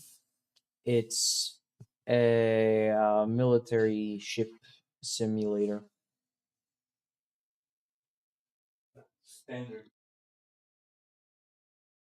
Standard cargo ship. I was corrected. Standard cargo ship.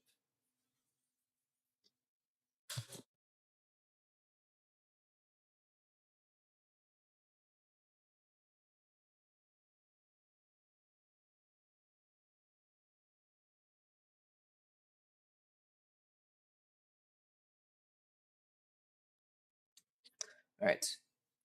Breaker in. And we'll wait for voltages to stabilize. Good. And we'll need to get the emergency transformer in. And I am going to have to turn down the video bit rate. Needs to come down. I'm going to bring it down by 1000.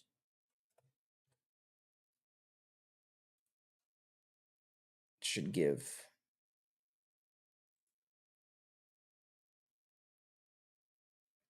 Let's go medium quality. There we go. That should help speed this up. Get some better frames. YouTube's probably going to complain about that though. All right. Now, we are going to come to the seawater system. Open up our low suction chest inlets. Trace the line. We're going to use freshwater cooler 1 later on. Use DG freshwater coolers. Trace the line. Overboard vent. And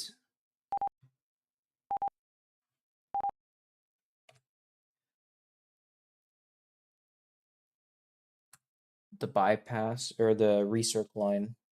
Yep. And we'll start the aux pump now. And temperature control to auto.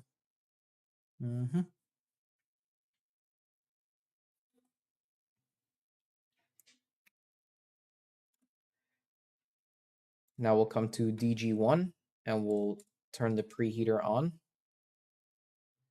And DG2 and turn the preheater on since these take a while. And then we'll get the start air system turned on. So we'll need to drain the water from the lines.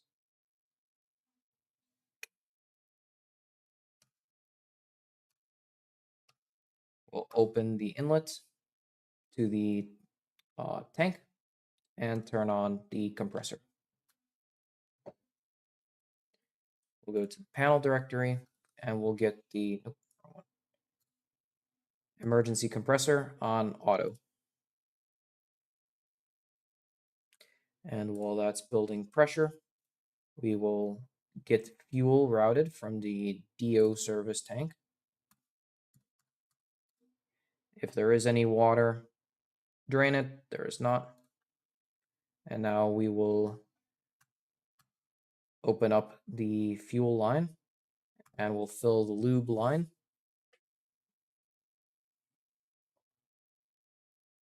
Get 1 filter in for lube oil.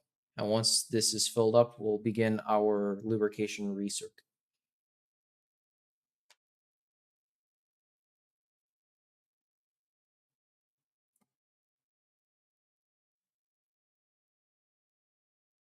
I already have the freshwater cooler running.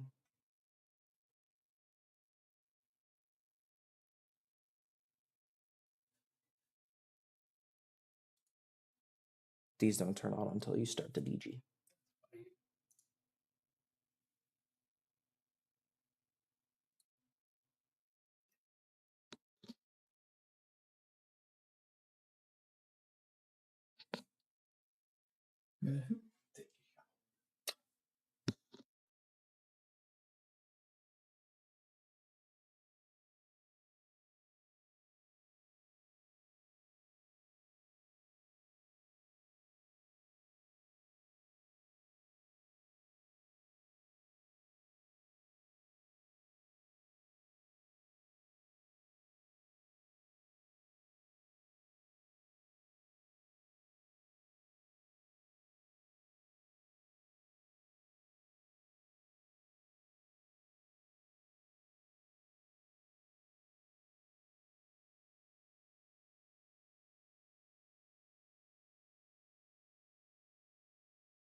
This is so cool, just like starting up Apollo and other spacecraft. It's a little different. Sorry, I had to turn off my mic.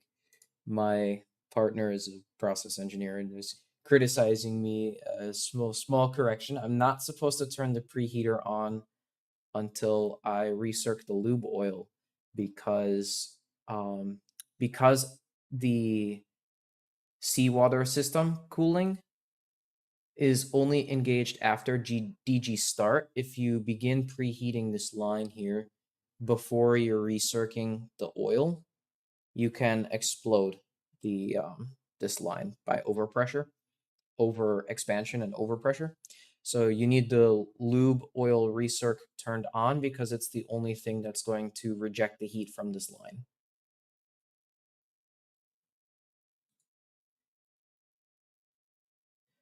And once we're built up to at least 1 bar of pressure, we can open the outlets on these tanks and then we drain the water again. So you drain it before you start the compressor and then shortly after you start the compressor, after a couple of minutes, you're going to drain it again.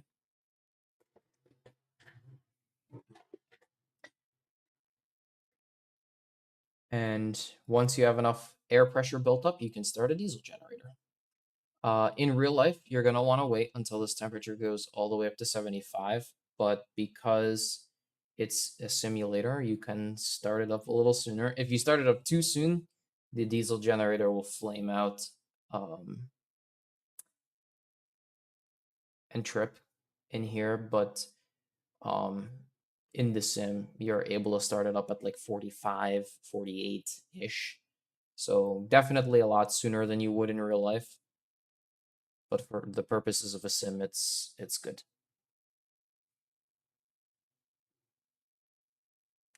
I'll pretend I know what that means. Right, so when you heat something up, it expands. This is why your house creaks at night because it's colder, so it's contracting after the entire day of expanding.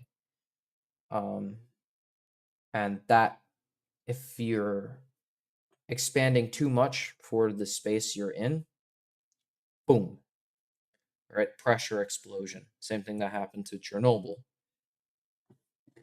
So anytime you have a heater on and you're not rejecting your own heat, look at the size of this line. It's very small, right? Very tiny. So this is a danger. You can blow the preheat line.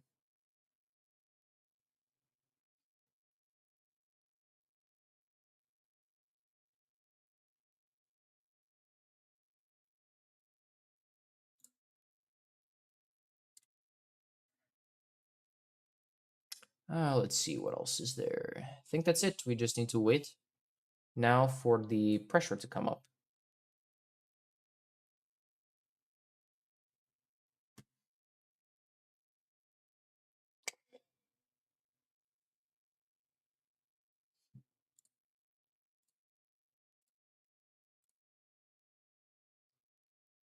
While we're waiting, we can also come to the fresh water system. Yeah. And we're going to take a look at these. We're not going to be starting up that today. We are going to be starting up this today. So let's open the turbine generator. Definitely going to need water for the air compressors. Actually not. We are not going to need that today. Definitely not going to need it for the main engine camshaft.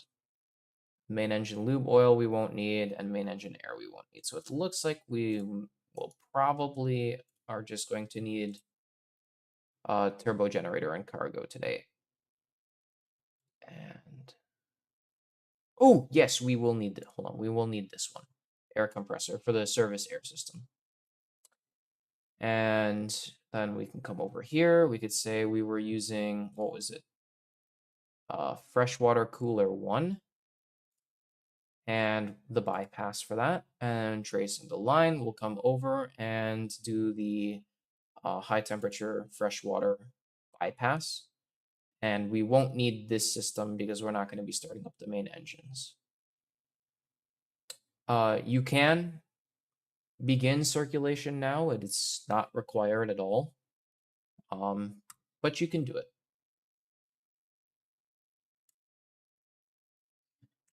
All right, looks like we have enough temperature and pressure just for one diesel generator start. So let's do that. DG1, ignition.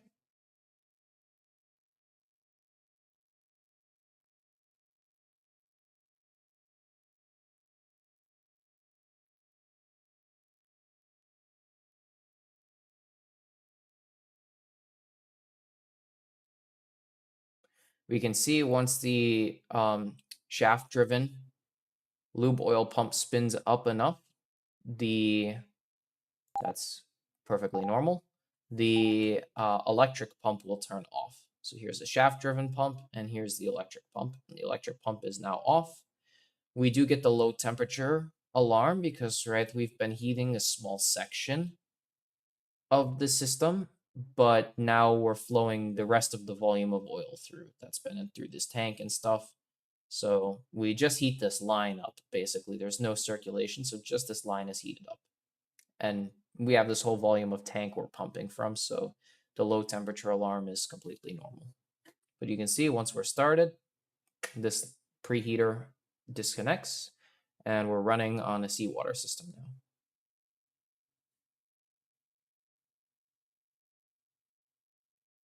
And our turbocharger is showing good. So now that we have one of those, we'll come over to the electric power plant.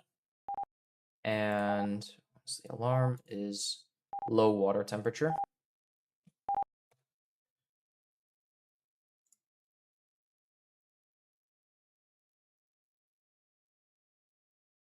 Yeah, looks good. Okay. It's coming up. Good, good, good, good, good. So, yep, we'll switch this diesel generator to remote. We'll go to the other diesel generator and we'll switch that to remote. And now we'll come to the electrical power plant, to the main switchboard, and we'll plug in all our circuit breakers because it's best to have them plugged in right away so that we don't need to power up the grid with an already synchronized generator, right? You want all this plugged in so you sync right to the frequency of all the demand. You don't have to mess around with accidentally tripping or something stupid, right? So you plug it all in. Black start.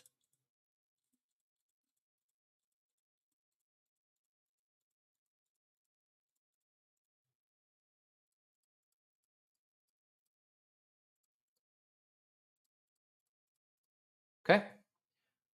Once you've done that, you can head back. Now you need the voltage controllers for both on. And now you're going to wait for the voltage to stabilize. Once the voltage has stabilized, you're going to come to the semi-auto synchronous. You can either manually sync or you can auto sync. It's up to you. I guess I can show manual sync. If you come over here to the main, where is it? Engine control indicator generator. Synchronizing. Nah, DG1. Yes. STS synchroscope. Excitation module we've already turned on. Now we'll set the synchroscope to diesel gen 1. And you can see, because it's black start, there's nothing connected at all to the grid. We have no frequency. This is why you want to plug in all the circuit breakers right away, because no frequency, we could just boop, connect, and we're on the grid. Now immediately you're going to get some alarms because when we switched over, you can see we did switch over. When we switched over, we lost power to the seawater system. So get that pump back on. We lost power to the freshwater system. Get that pump back on.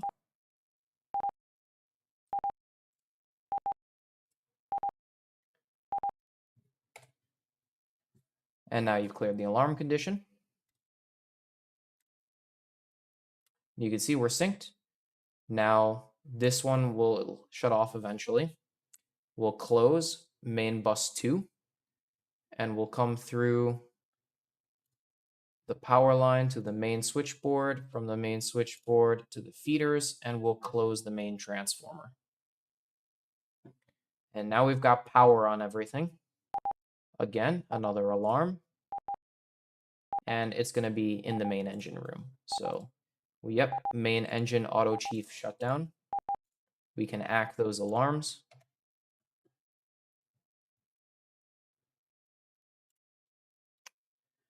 So the next thing we're going to want to do is come over to the panel directory in your generator control, set priorities, and turn to auto.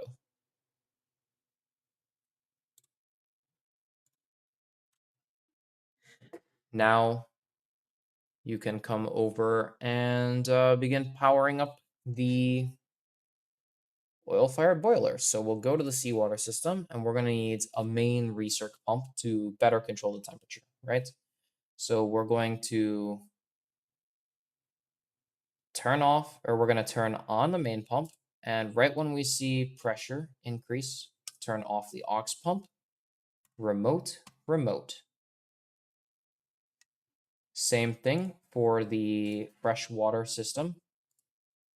Turn on a main pump. When we see the pressure increase, turn off the aux pump. Remote, remote. Come back to panel directory, and we can set those to auto.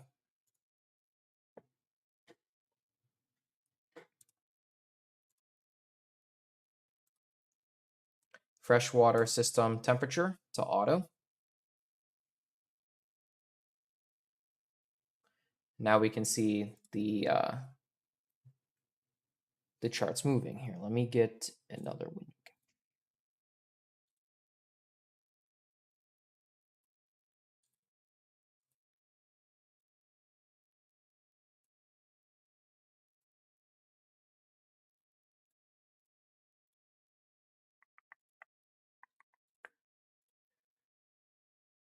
Okay, I will not be able to show the PID chart recorders, but that's fine. We'll just have to imagine it, unfortunately. All right, so next up is getting everything ready for the boiler. So we'll go to the oil-fired boiler. We will close the main steam line, close the superheated steam line,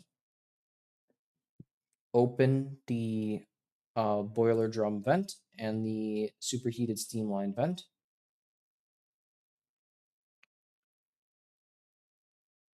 And we will start one circulation pump and put it in both of them in auto. And now we've got circ flow.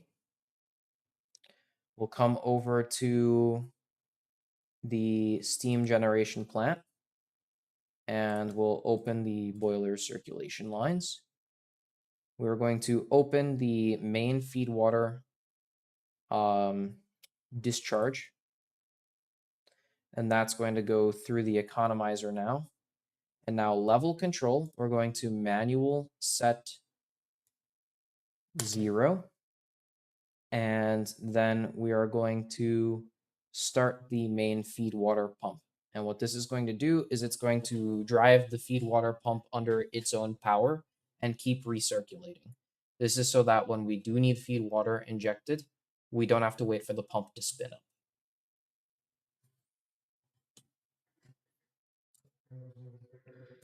And once that's done, we can start up the boiler. So come to oil-fired boiler. Nope, my bad. Come to boiler combustion.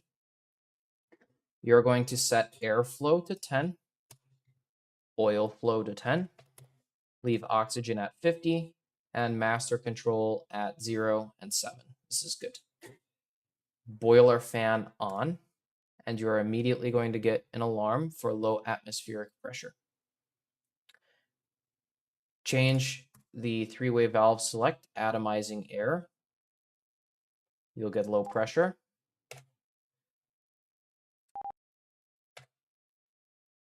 Now go to the atomizing air system, open the inlet, turn on the air compressor, and again, you're going to drain the water.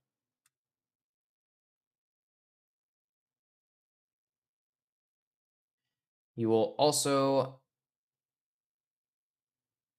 need to probably open this for cooling so that you can cool the compressor.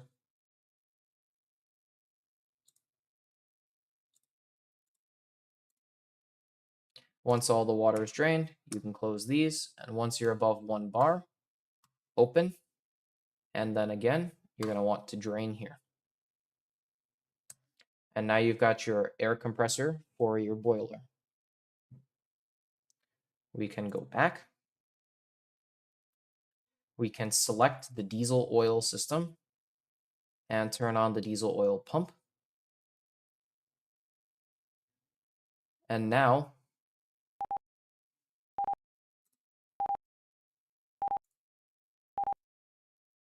we get a temperature alarm. That's okay. Now we can start the purge. As soon as you start the purge, airflow controller, go to 100%. And as soon as the purge is complete, take it back to 10.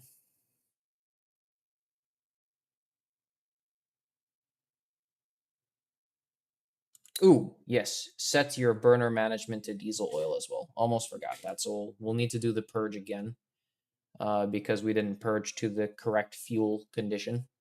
So we'll have to purge again, but that's okay.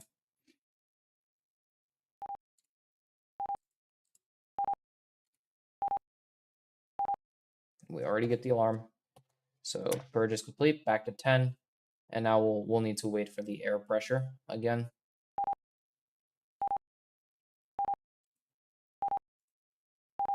Ooh, yes, I forgot. Set your service air compressor in auto so that you don't overpressurize and cause a safety relief valve to open, like I just did. Okay, now we'll purge to the correct fuel settings. So start the purge again, instantly go to 100, and on the PID controller, you'd see a sharp trend up. And then right when the trend up is done, it levels out and it stabilizes, and then an immediate down. And that purge sets the atmosphere so that you don't have explosive conditions inside your boiler, which will prevent you from starting up. It won't actually explode because the interlocks will just stop you from starting up. Purge is complete, back to 10.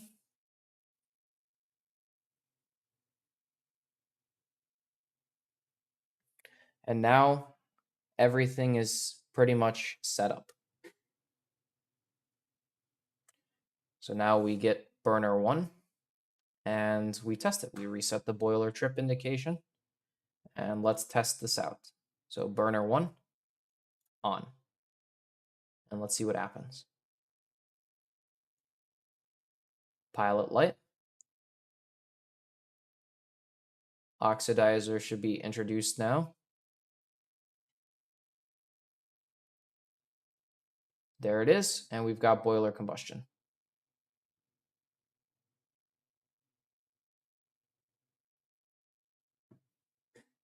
There you go.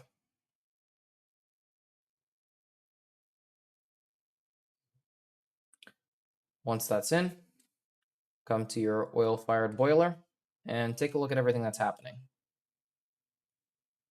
We need to wait for this temperature to rise to 100.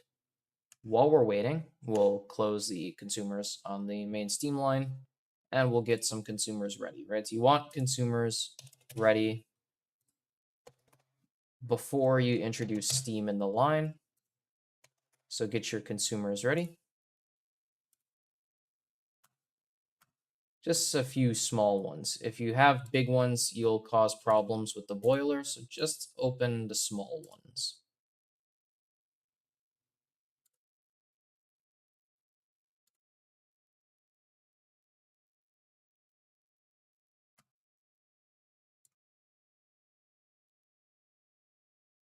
And those are your small consumers.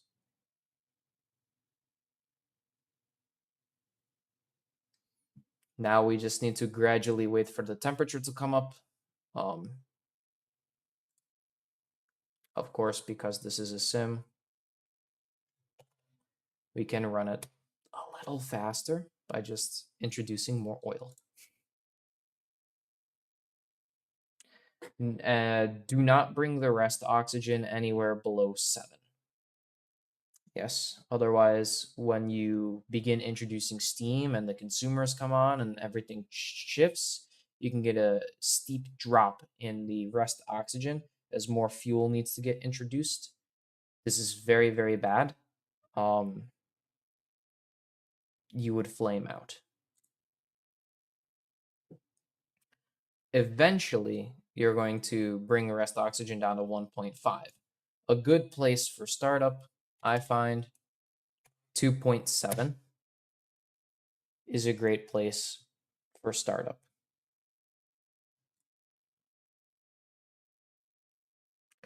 So while we're preheating, I suppose if you have any questions, feel free to ask. I'm going to run to the restroom real quick, and then I'll answer the questions when I get back.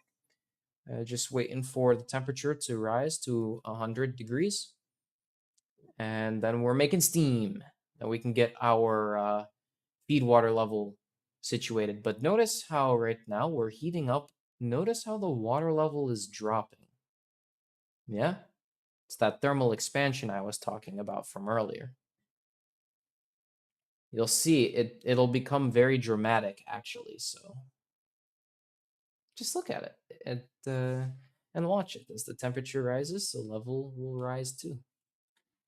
As a matter of fact, in a boiling water reactor, when they trip, they're at normal level.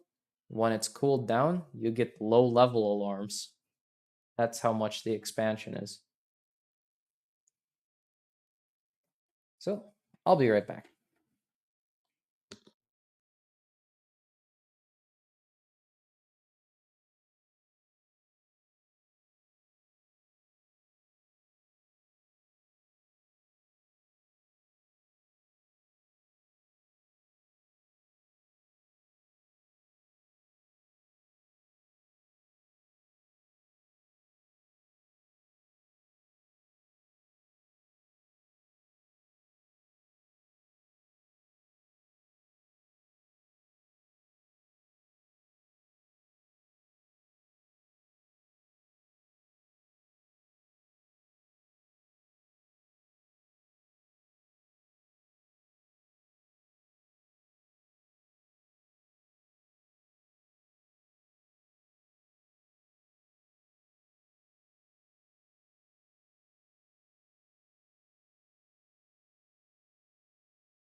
Okay, we are back.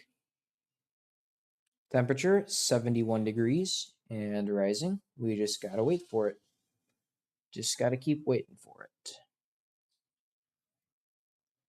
I've got my oil flow controller at 12, airflow at 10, oxygen manual 50, auto 2.7, master 0, auto 7. No flame outs, no nothing, no alarms.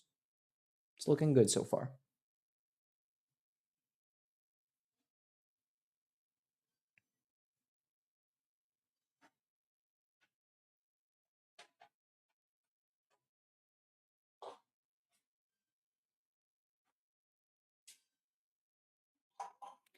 While we're waiting, I'm going to set up a quick split screen system.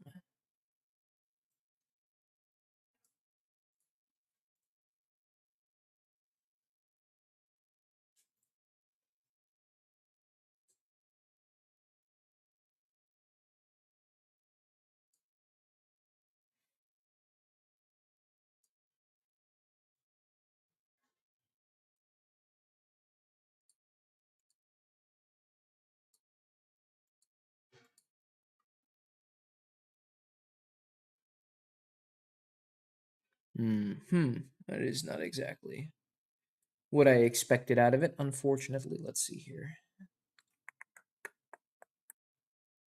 Actually, you know what? I have an idea.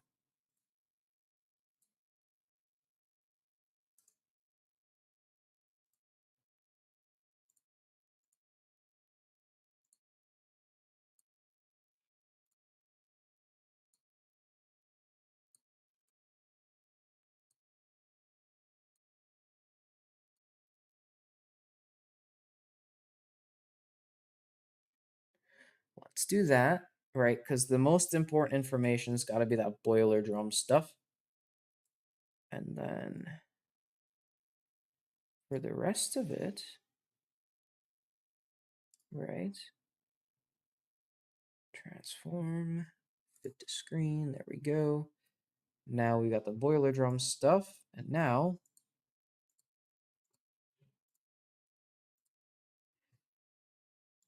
let's take a look at that second window.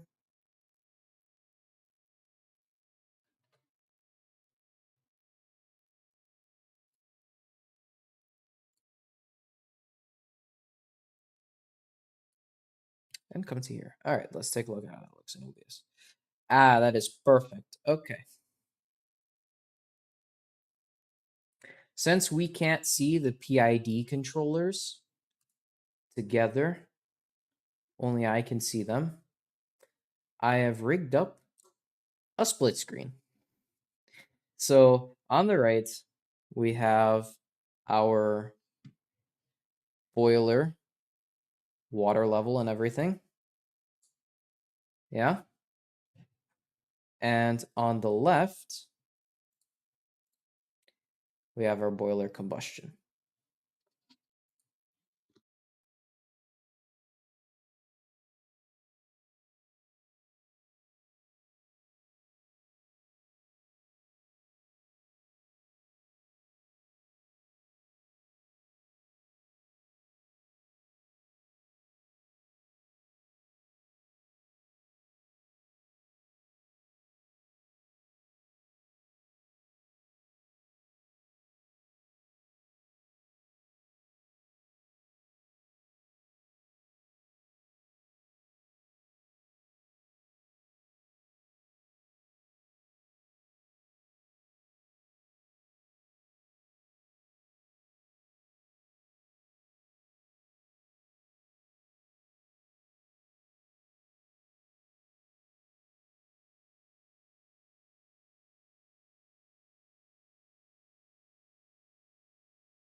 All right, anyone have any questions? We are almost there. The preheating is almost done. We're looking at 91 degrees Fahrenheit, Celsius, 91 degrees Celsius. 91 degrees Celsius. And look at this. Look. We are starting to get like, when it's not quite boiling yet, it's close to that 90-95 point. You just get a little bit of those droplets of water coming off the top, but it's not actually boiling. We can register, we could see that on the pressure indicator. You can see it tick up by 0.01 for just a split second before that condensate leaves the vent here on our boiler drum.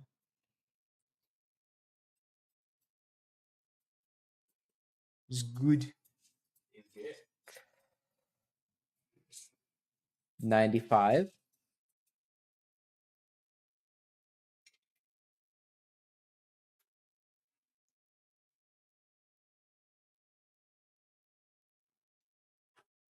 96.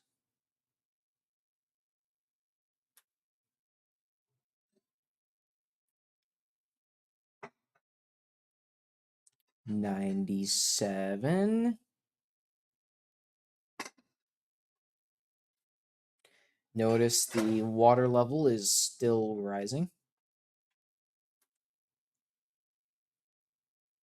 When we hit this 100 mark, the water level will rise actually faster because now there'll be steam bubbles within the water. There'll be voids inside the water.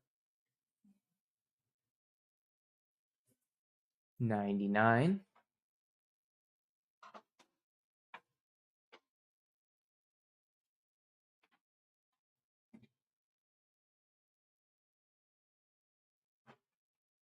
100. Okay. At this point, you can very slowly open the main steam line, start with 1%, and now we need to equalize the main steam line temperature with the boiler temperature.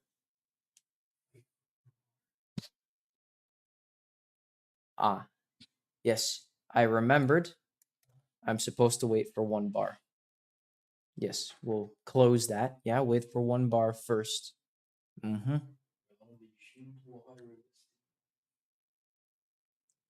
Yes, you're right about it.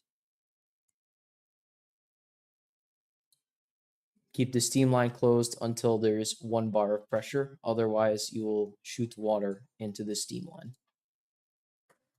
Here, we can open the drain.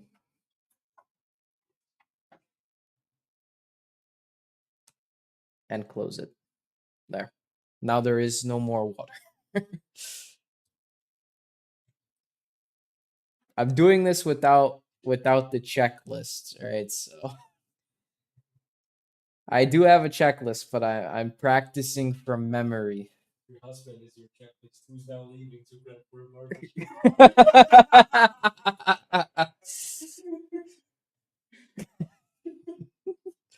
Don't worry, I got it from here. I got it from here. Don't do that, steam hurts. Yeah, you don't want water in the steam line. Thank you. Don't want water in the steam line. Otherwise, when you can get corrosion and stuff, and then when you do introduce steam, there's a possibility, if I'm correct, for water hammering, and that's gonna really put a dent in the line, literally. They don't call it water hammer for nothing. So yes, we've got the 100 degrees temperature. Now we just need to wait for the pressure to rise.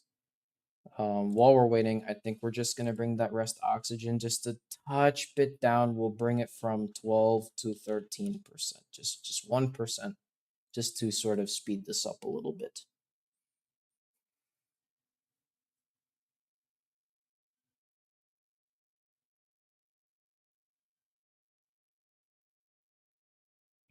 Here we can see our measurement of NOx and SOx. This is flue gas. Very poisonous, very poisonous. While we're waiting for the 1 bar of pressure, actually, what we can do is we can come to the air ventilation system and we can get the fans turned on.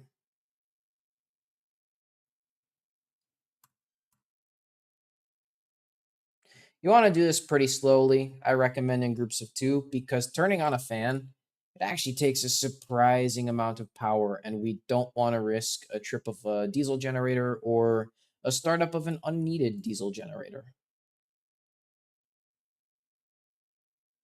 So groups of 2 are nice. You can see when the air pressure rises here, we can start on 2 exhaust fans.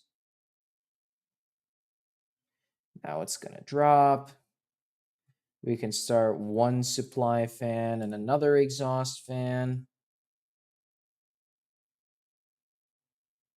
Now we can start our last 2 supply fans.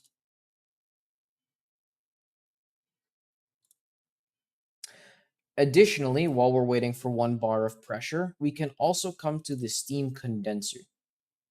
Let's turn on the main condensate pump and start draining this so that we can get the vacuum going. Yes, whether in space or on the ground. Now the seawater system, this flows a lot of water, so let's just get that 10% for now. And let's just prepare for the water flows. So come over here, open the steam condenser line, and just prepare for the water flow. We'll also open the air conditioner line for later. We can see we register water flow. We are draining the main condensate, the hot well here, with the main condensate pump into the feed water tank. And that will eventually go into the boiler.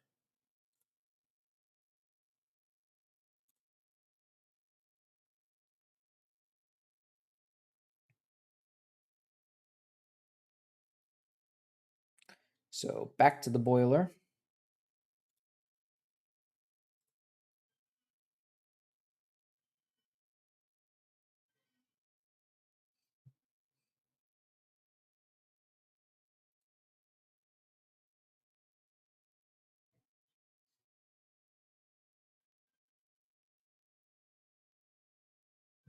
Look at that, 1 bar of pressure. Now let's open the main steam line.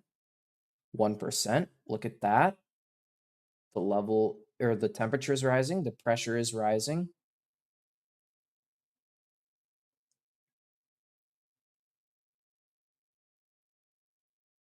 %. And at this point, as the temperature is rapidly shifting, the steam line is going to start moving. It's going to start vibrating really fast. Boom, boom, boom, boom, boom, boom, boom, boom, boom. It's very scary experience to be around. Very, very terrifying experience to be around. But we could see we've got that main boiler. We've got that steam line open just a tad, as you can see. And our temperatures are coming up. And now let's do 2%. We're sort of close to 100 here. So let's go 2% now.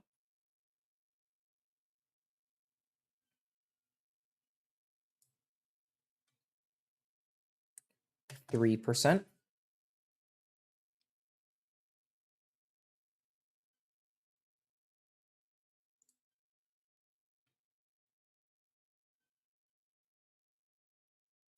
5%.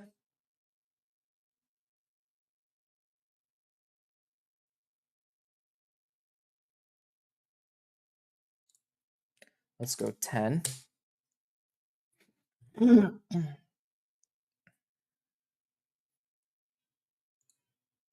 15. At this point, we can also get some consumers on the line. 20. This is going to help with the health of the steam. Consumers are very important during startup. 25. We can see the temperature is approaching the temperature here. So we can go a little faster, 35 instead of 5 at a time. We'll do 10 at a time. And look at this. Now the water level's dropping fast, right?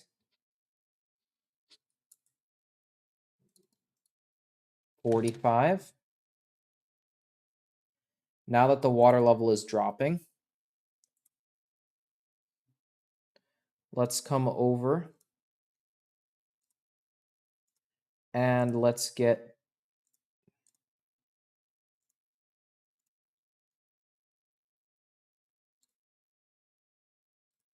where is it? Here we go, feed water. Let's get this process directory, steam generation plant. Here we go. Let's get the level controller, manual 50%.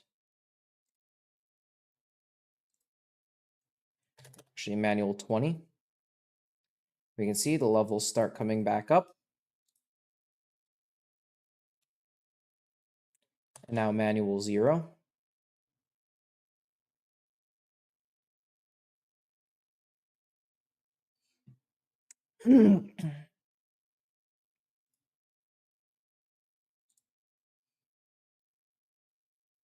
Right, we just need to control the water level.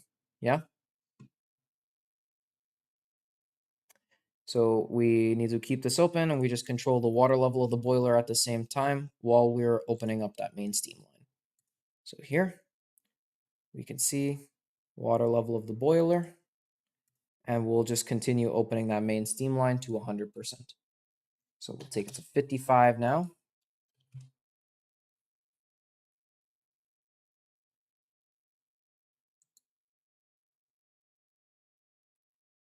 Now let's do 20 at a time. 75.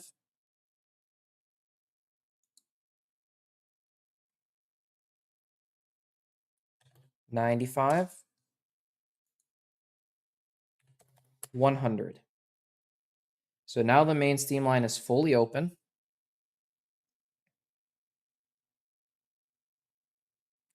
Now we need to begin getting the pressure up. So let's come back to here. Let's go to boiler combustion and let's get the pressure up. So let's go to 15% and be very careful about the rest oxygen here. It can't drop below 7.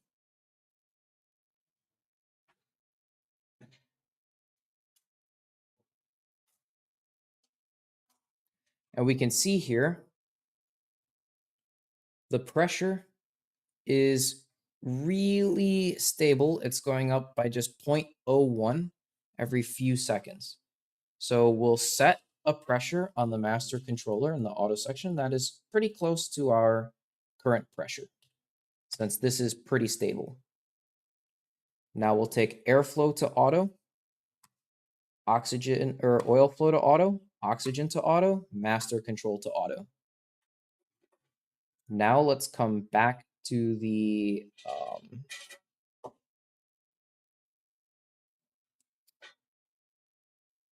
steam generation plant and let's set feed water manual 20 just to get a little water back in.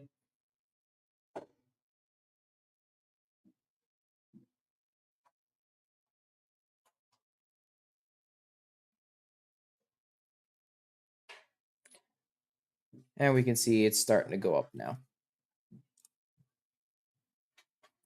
Now we can see the pressure of the boiler is now really close to 3, but notice it's dropping because we're putting some cold water back in there, right? So when we do recover level, we want to essentially get this as stable as possible, right? So let's do level control. Let's do that on 10 now. We're recovering level pretty fast, so let's go to 10. And you can see as we're adding water, look at what's happening to the rest oxygen, right? As the pressure falls. This is why you never want to let it go below 7 in your regular startup. So because we're getting pretty low on rest oxygen, Let's take the level control back to 0. And let's take it to just manual 5%.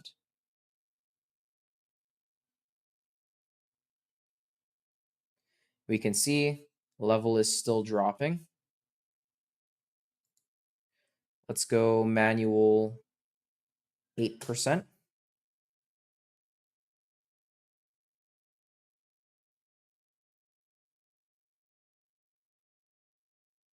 Ooh, look at that. That's pretty stable.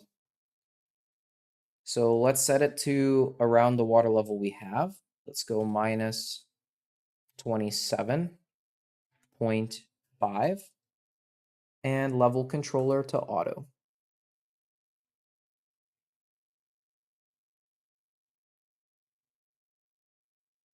Here we can see level sort of coming up above 27. So let's just take it to 27. We're up above 27.5. Take it to 27.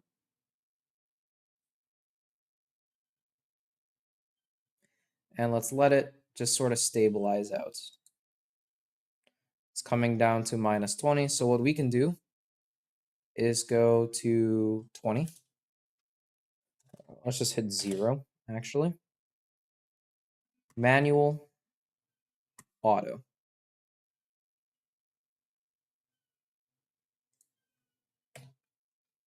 So minus 10, manual, auto.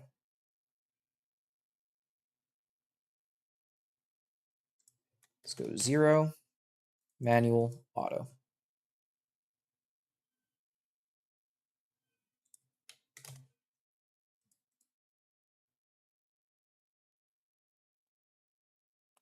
This will bring the level back up, and it'll sort of let it stabilize. Now we're not going to run our boiler dry.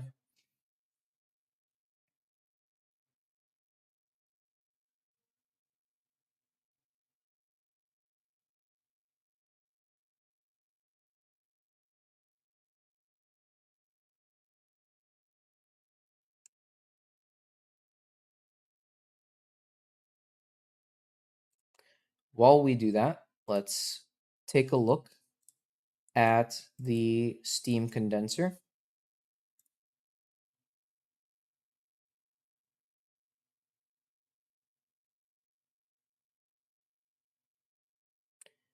It is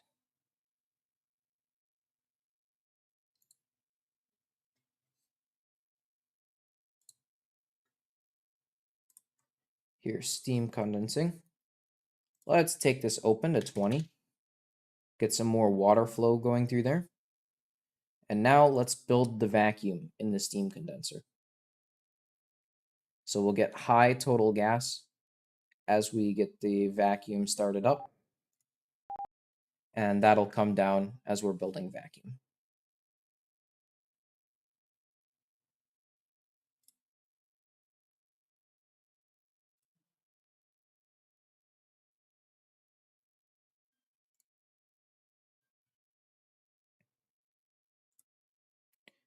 Again, now take a look. Look at that. Water levels rising. So manual 0.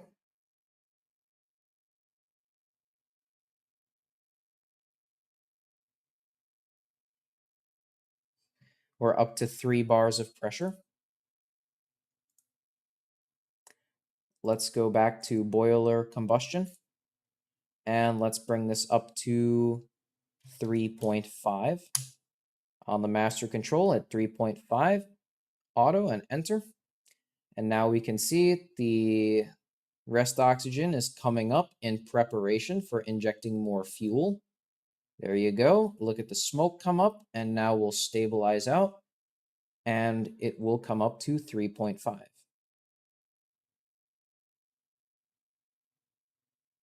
We're boiling more steam now, so let's do manual 10% and just get that level going under control again, and set the level controller back to auto.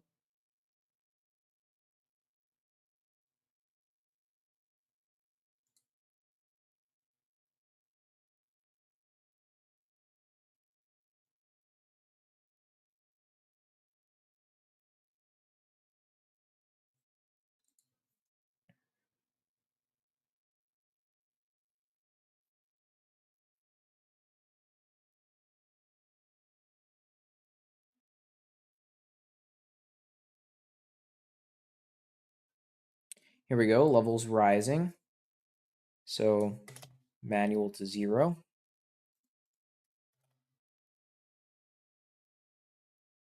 And we'll take it back to auto to see what it does. But we're approaching 3.5 bars of pressure. So we already know. Let's come back to here. And let's raise this to 4 bars. And now again, rest oxygen rises, air is injected as it prepares to inject more oil and bring that rest oxygen level back down. We get more oil injected and it stabilizes.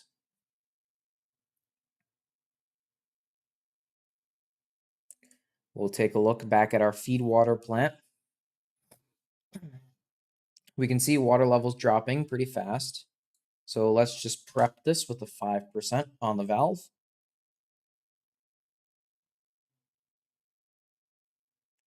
Manual 5% and back to auto.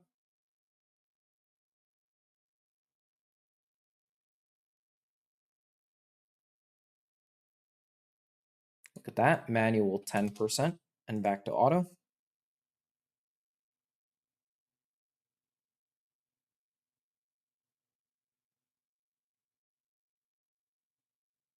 Water level is coming back up.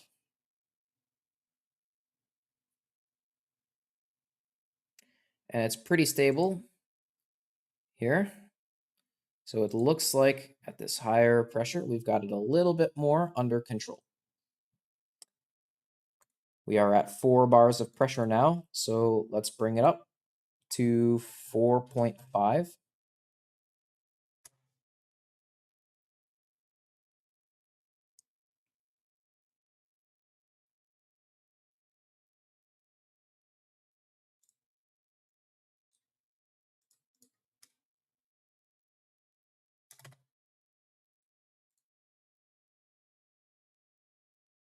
Control that water level. We can see we're coming up to 4.5 rather efficiently and way faster compared to before.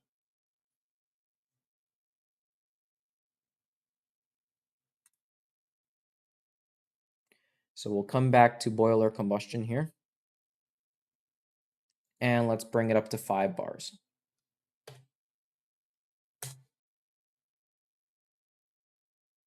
Again, inject oxygen, then inject fuel. There you go. Never let that rest oxygen hit 0 or you get that flame out.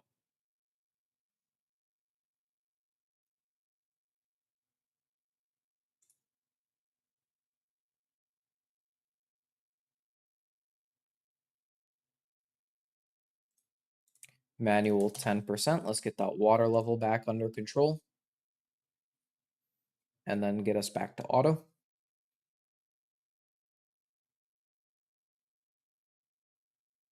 Here we go. We are at 5 bars. Operating pressure is around 7. But take a look. All these alarms, they're all going away now.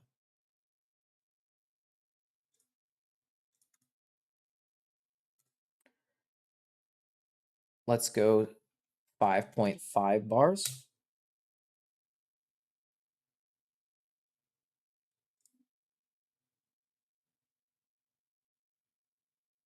Water level rises.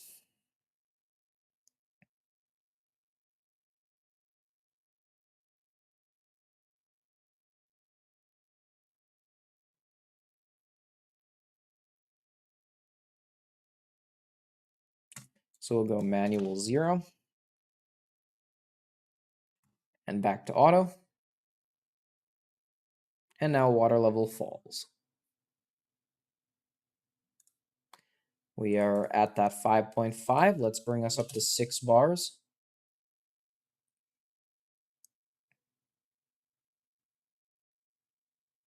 Again, inject oxygen, then inject fuel. As we heat up, sharp water level rise.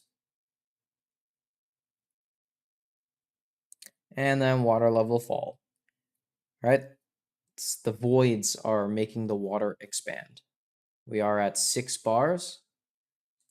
6.5 bars.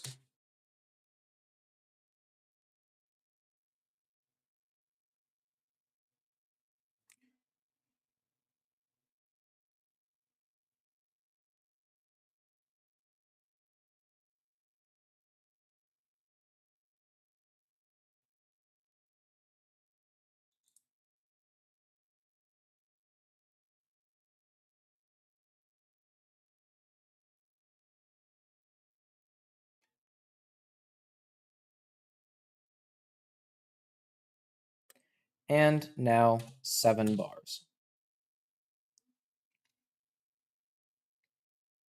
Now we are at operating pressure. So what left is there to do then, right?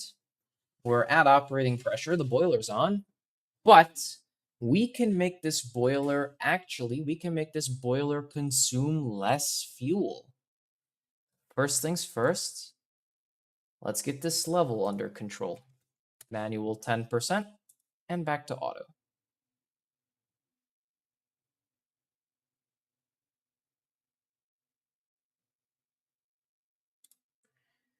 All right, we got the pressure we want. Now let's make this use less fuel. We bring the rest oxygen down. When the oxygen is down, our fuel burns more efficiently. So let's bring it down slowly. 2.5.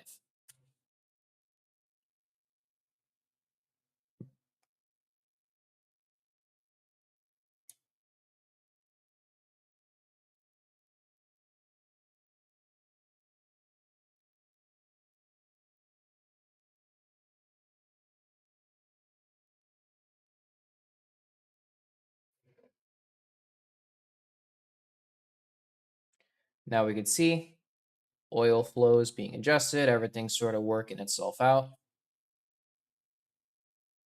We're injecting lots of water, so things are dynamic. Let's let it chill out.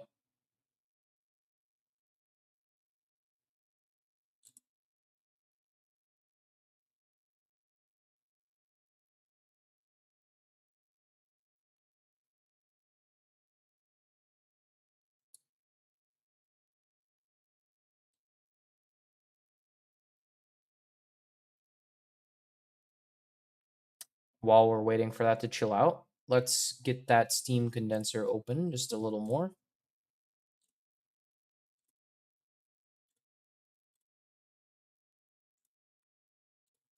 Let's take this to 40. It's a sim, we can move just a little faster.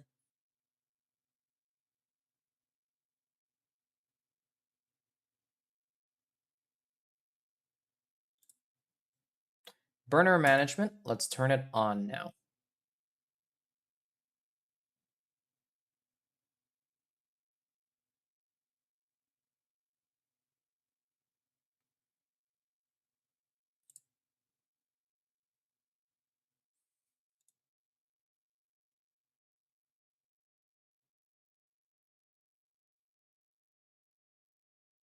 We can see that water level is still wanting to rise, so we'll just go manual 0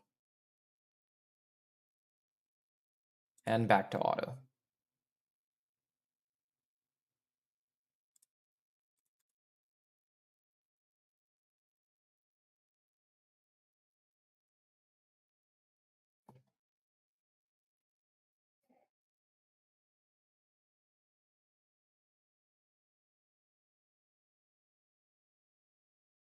But take a look. See, our rest oxygen is rising. Look at the fuel flow also has to rise. Yeah? Let's switch to atomizing steam now that we're making steam. Open atomizing steam and switch over. Close atomizing air.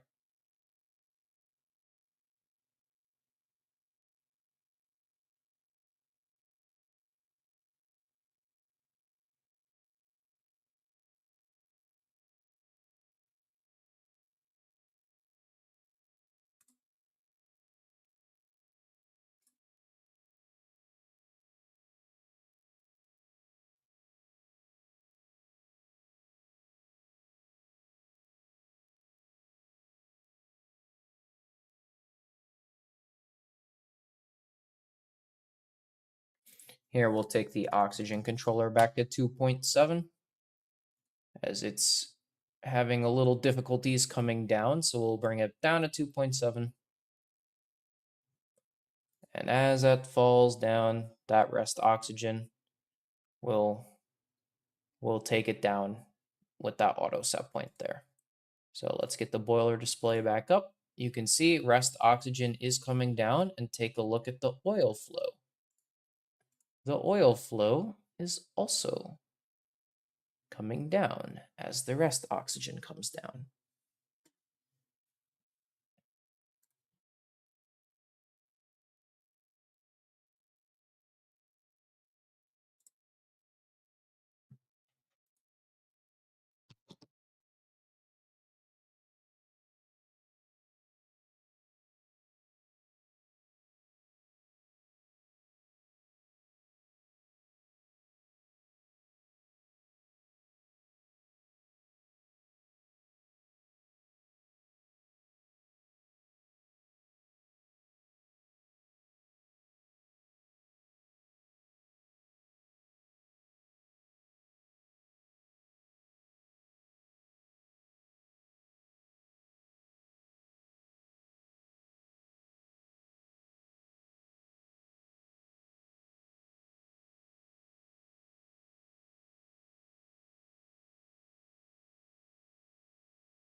Yes, it is vintage. Exactly. Everything we do on this channel is vintage. Apollo is vintage.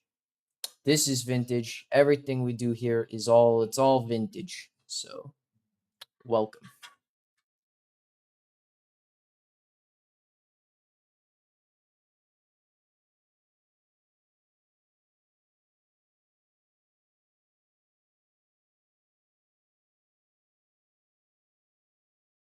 All right, we're getting that feed water under control. Let's keep opening the steam condenser. Let's go 50%. They don't look much better today. Would you say the GUIs look better today? They have a gray background mostly, or black. So it's a little easier to look at. I like the green. The Reminds me of Mercury. control system we have at the plant is called Delta V. It's the state of the art. It is very user friendly, and it has a gray background. I think it's even customizable. Mm-hmm. It's really good. Cool.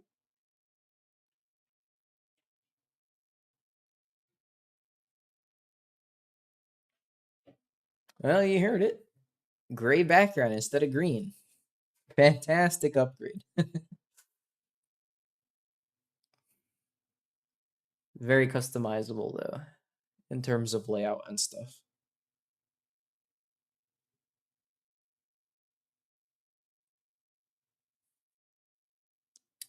Right. So now things are getting under control.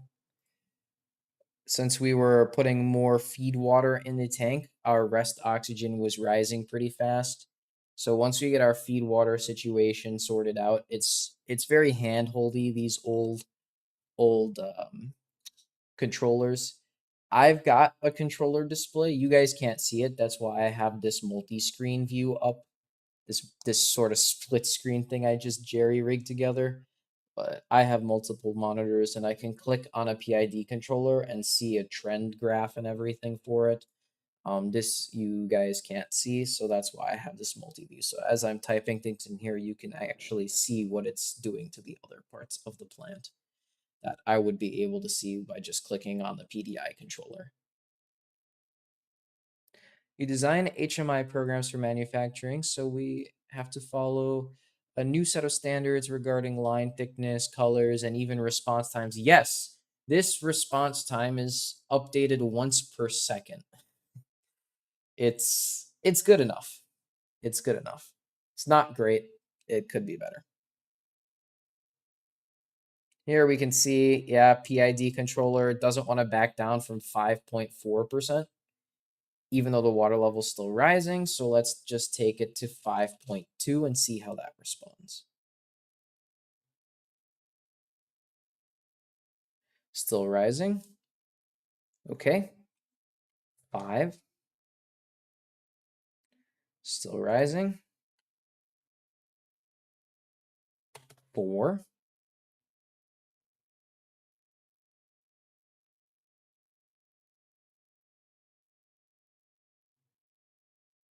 Look at that. Really stable here. Beginning to drop. Let's take it back to 4.5.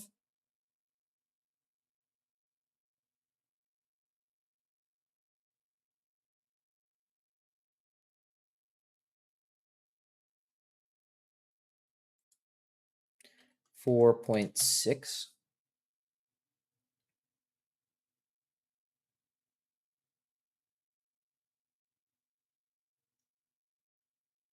That's pretty good. I would say 4.65. And then let's see how that goes. And we'll take her back to auto. The ones I design usually gray, white, black, and then primary colors. Red is reserved for safety, error signal, or for switching off interlocks. Yes, that is true. Red also means on. Yeah. Red is for alarms. Red also means on. And the reason is because, as you guys know, red is dead in electricity terms. So when you have a system on, you want to make sure it's red. Red is dead. No one touches that system maintenance-wise yet. So on actual control panels, when we have those switches to turn, red light is on and red is dead.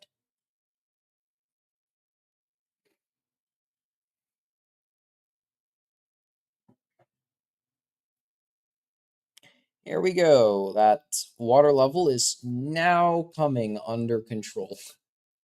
It took a lot of finickiness because the program's running just slightly slower due to streaming it. So a lot of finicky behavior, but it looks like we've got it. Let's take that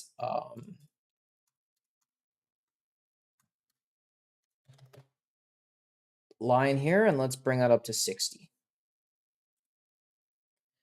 We'll go to the turbo generator and we'll open our to vacuum condenser, our drain. Let's switch to the oil boiler and let's fill up the lube oil line.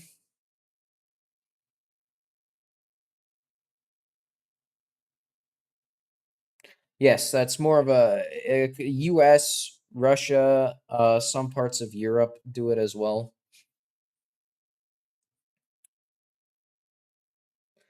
And let's also get that oil cooler open. What's really cool about the oil cooler here is that it can also act as a heater.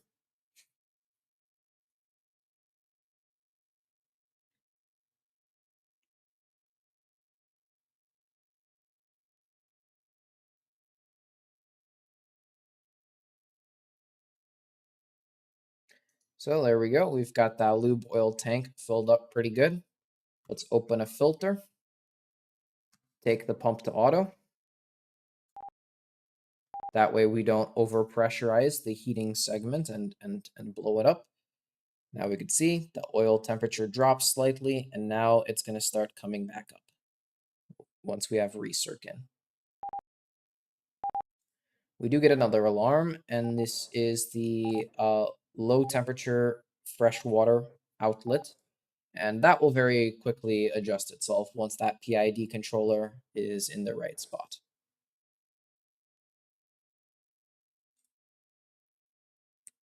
So we could take our oxygen controller. Let's try reducing this down to 2.5 now.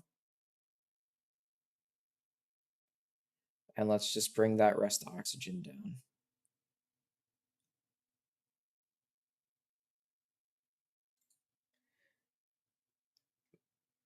operating rest oxygen comes to 1.5 is our operating rest oxygen level.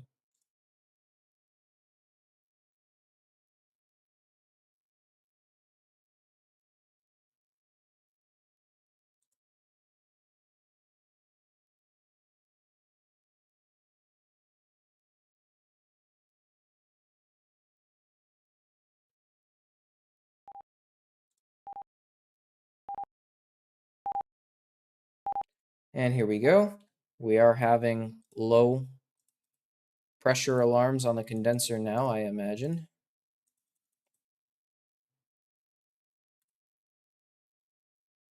Oh, high pressure, yes.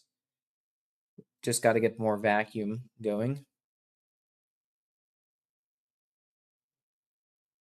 Yeah, high vacuum, yes. So, pressure's high. Just got to bring condenser pressure down.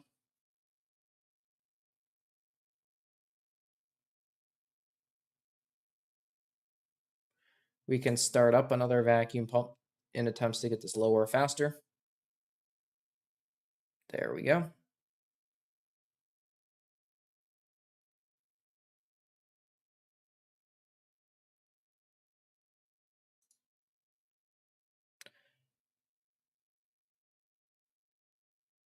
And now we can start introducing our superheated steam. So let's turn off the multi-display here.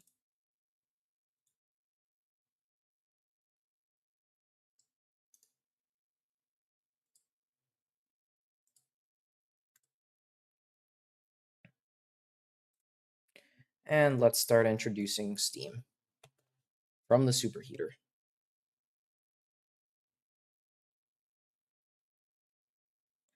Start with 1%.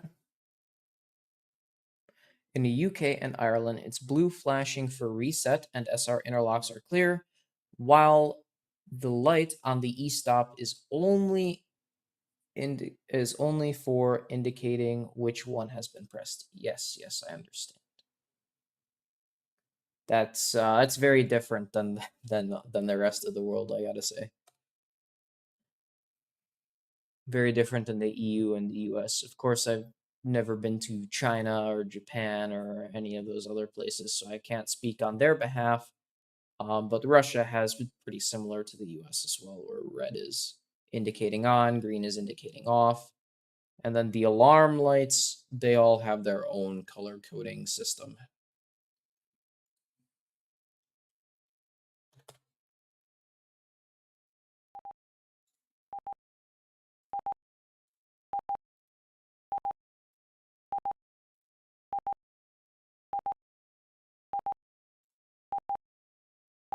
High condenser pressure again.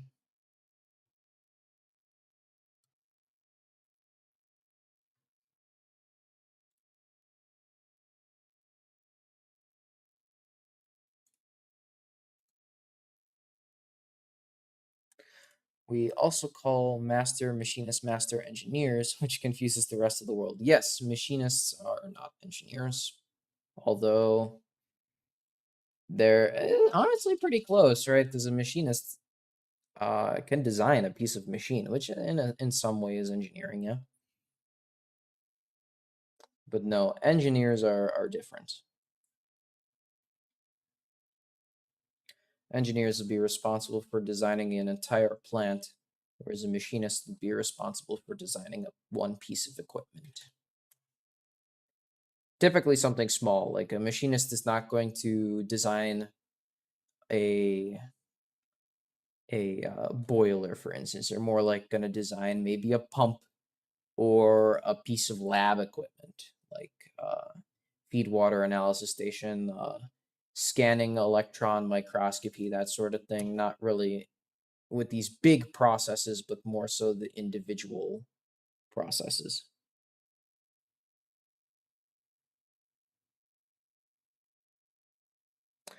Yeah, exactly.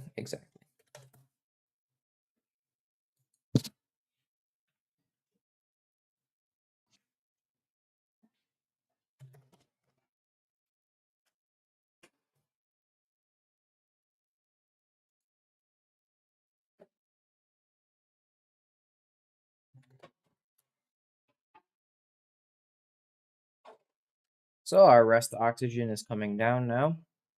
We're at 2.5, where we were during startup. It was rising due to the feed water instability, but now that we're opening the superheated steam line, now that the condenser's set up, we're sort of getting more stabilized flows as we got additional consumers. So we do have our rest oxygen coming back down, and this is going to be targeted for 1.5% for a nice efficient flame. And just to show you something cool, boiler combustion, take a look. As the rest oxygen falls, the oil flow should also be slightly decreasing. 45.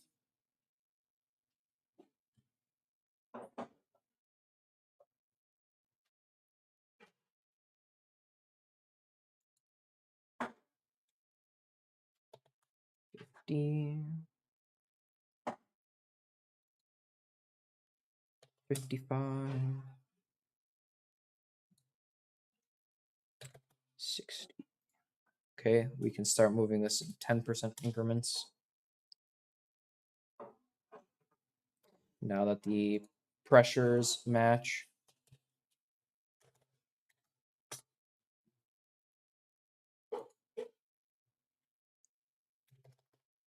There we go. Full pressure.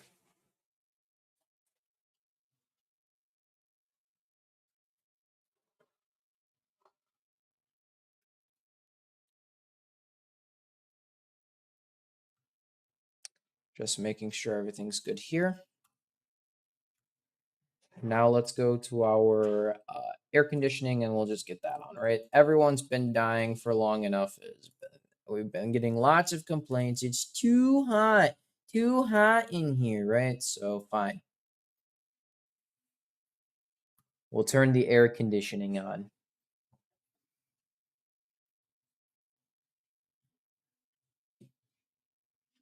Too hot. Humidity too low. Fine. We get it. Air conditioning's coming on.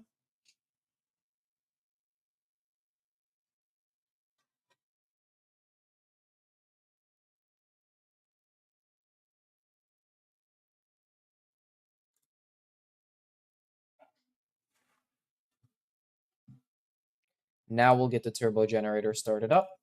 So we've already filled the lube oil tank, started the preheating of the lube oil and the circulation, just while we were waiting for boiler pressure. Now that we have superheated steam, let's turn steam sealing on. And that's going to seal in the steam and prevent it from shooting all over the place in the turbine hull. And we'll get the turning gear on. And we'll begin a nice preheating of the turbine.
All right, sorry, I'm back.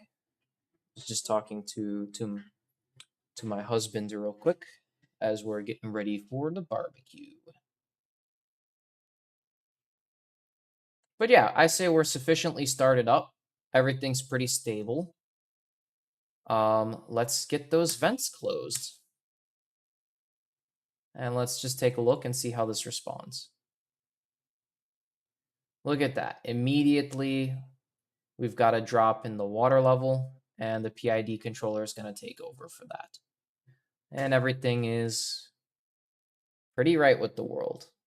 Once everything sort of stabilizes, now that the vents are closed, the rest oxygen will begin to come back down.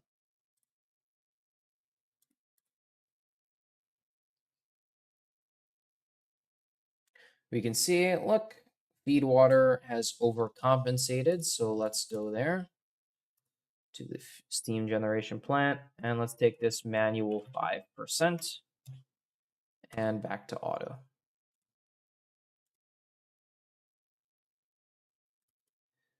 Let's go manual 0 and back to auto.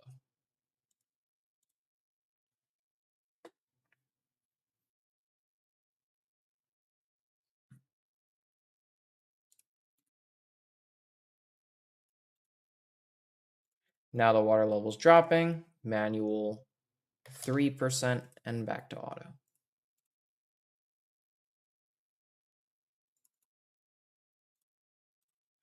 Manual 5 and auto.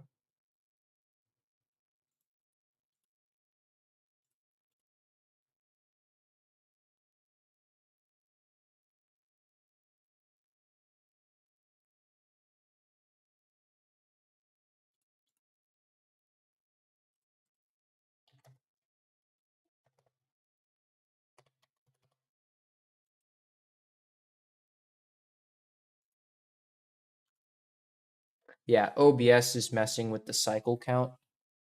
So let me actually see if I can't disable hardware acceleration. Maybe that helps.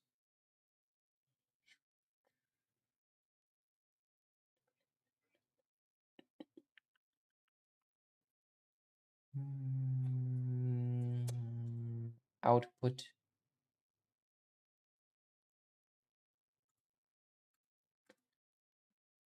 Maybe we can decrease the quality a little bit and take the video bit rate. Let's go back to 1,800.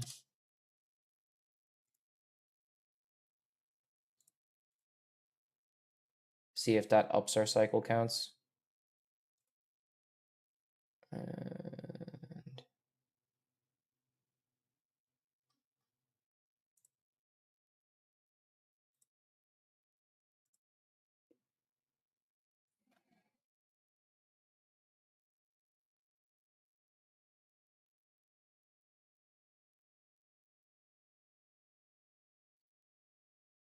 is the text still readable for you guys?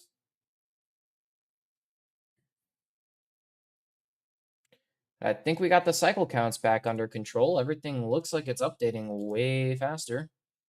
And you are responding better.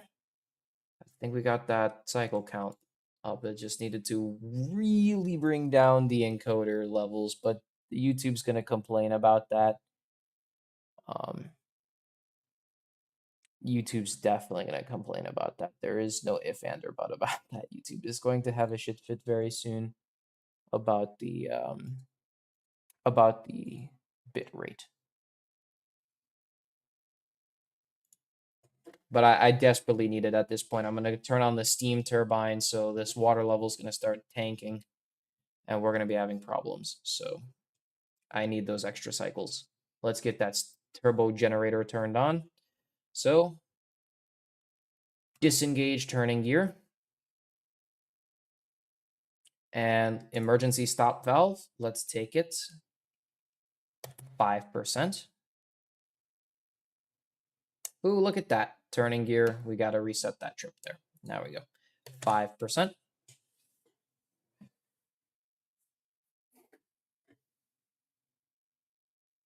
Everything's coming up. 10%.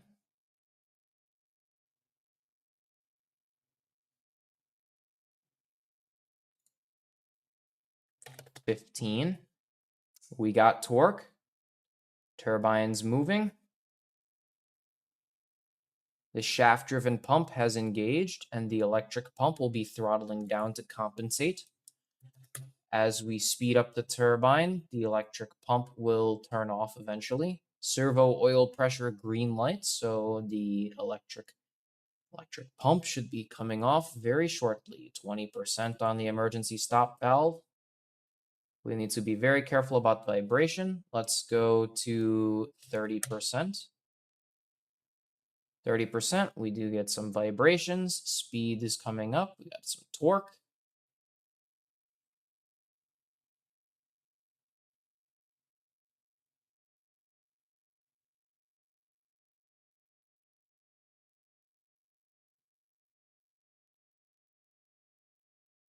Let's let everything stabilize out. There we go. Vibrations are coming back down.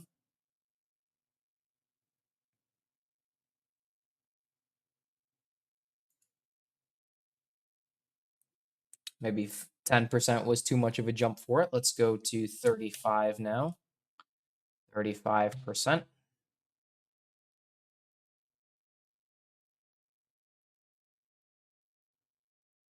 Looks good. 40%. Speed's coming up. Very soon, the governor will be taking over. 45%.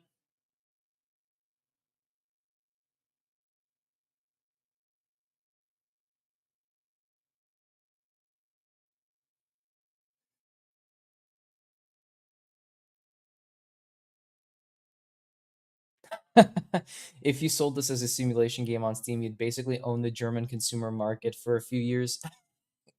I didn't make this. The company that made this is actually they actually make their own ships. So this is a simulator from them. It's this logo up here. Governor is slowly going to start taking over here very soon. There we go. We've got governor. So now we can increase this probably 10% at a time now that we've got governor. So 65. We can see we do get a sharp rise in vibration, but that governor immediately compensates. 75. 85. 100. Okay, emergency stop valve is in its 100% open position. And the governor has now controlling the speed of the turbine, and the lubrication pump is now shut off. The German version of Space Station 13 basically stripped the actual international violence from the game just so they could focus on micromanaging simulated systems.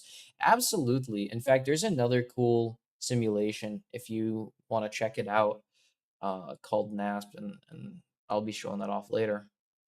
Probably in a bit, just a little bit. I want to begin preparations for Apollo 11. So yeah, once this is in, we'll synchronize the generator.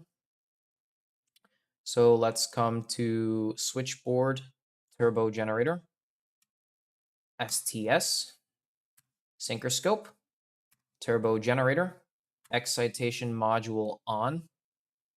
And now we need to match the frequency and the voltage. So the frequency, the delta, the change in frequency is too high. So we're going too fast for the grid. Let's slow down using the governor. Just little flicks at a time. You just kiss the governor.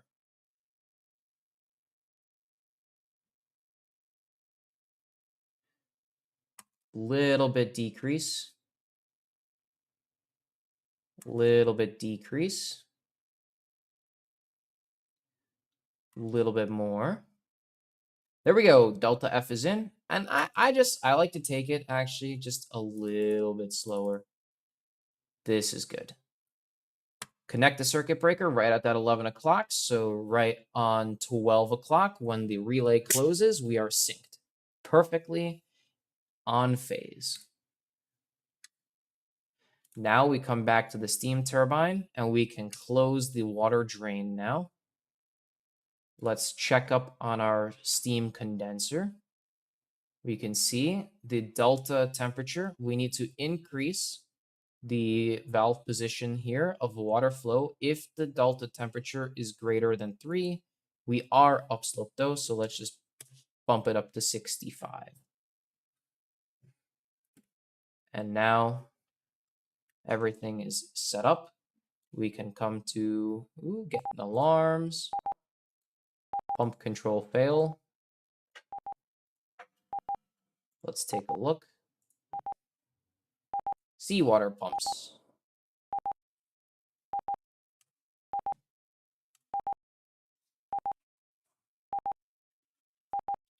So let's go back and re-engage auto control and acknowledge the alarm.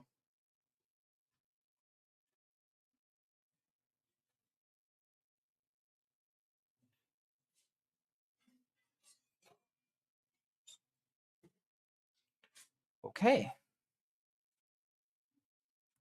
Now everything is pretty much done. Let's just take a look at boiler combustion real quick. Everything's set up, running properly here. Take a look at the oil-fired boiler. Rest oxygen is perfectly stable at 1.5. Operating pressure 7 bars. Everything's good. Now let's come to the generator control.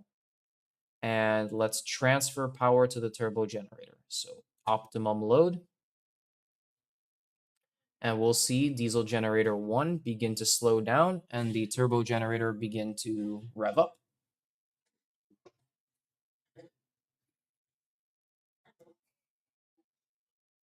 Eventually, the diesel generator 1 should completely fall off.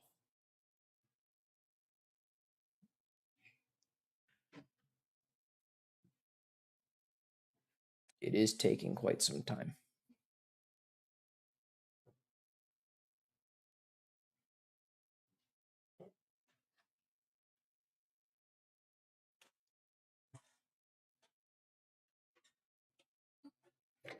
And let's try cyclic mode.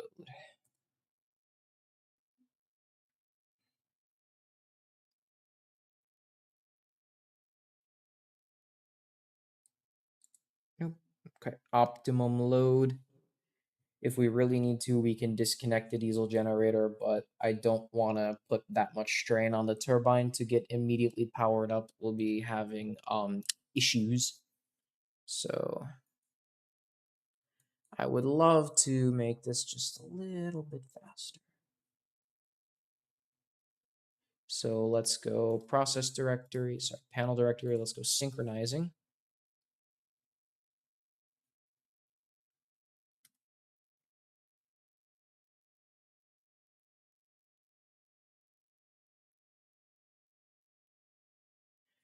We are connected here. We can, if we need to, come to turbo generator. I'm going to open up my second monitor. What a luxury. Turbo generator and then generator control. And what we can do is we can just increase governor very slightly and see what that does.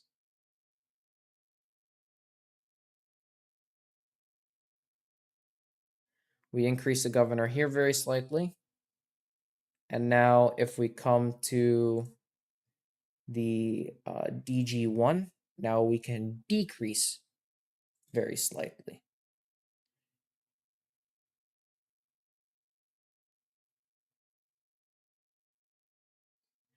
So increase on the steam turbine,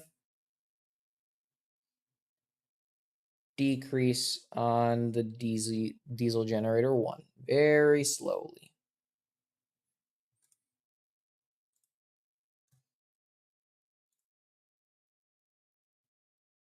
Oh yes, I know why it is. We forgot to take turbo generator into auto. Well, that of course.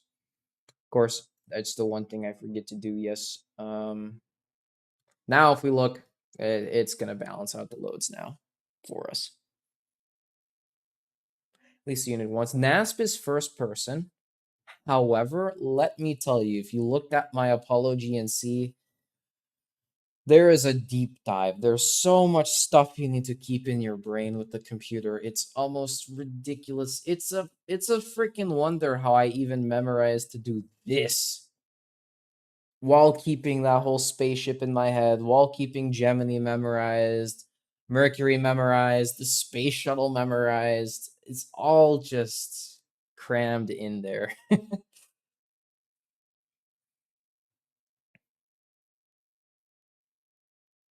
There's that turbo generator coming up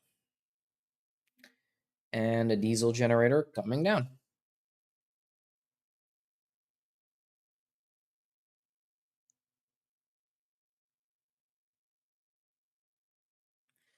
And now pretty soon the decrease coming light should come on and the diesel generator 1 should shut down. Here we go. Generator startup shutdown required. Decrease commencing, and DG1 is now officially off. We are sustained entirely on turbine power. We can see temperatures are coming down, pressures are coming down, turbocharger output's coming down, speed's coming down. Pretty soon, everything's going to come to a nice, steady stop. And that is how you turn on a ship power plant.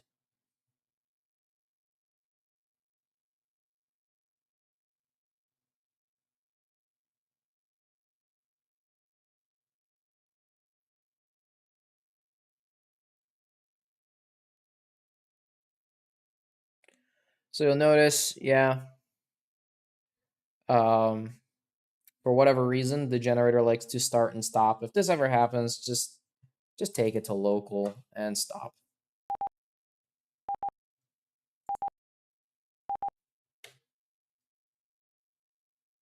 The entirety of the load can be supported by the turbo generator, but for whatever reason, sometimes it doesn't like to.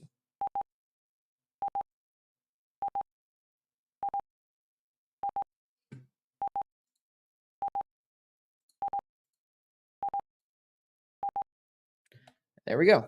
DG1 is stopped. Oh, now DG2 wants to start up. Fantastic. Well, I tried to get it all on the turbo generator, but I guess we'll need the shaft generator running at the same time to get all the DGs off. But that's fine. That's basically how you do it. Yeah, and that is how we do that. Exactly. Let's have a little fun real quick.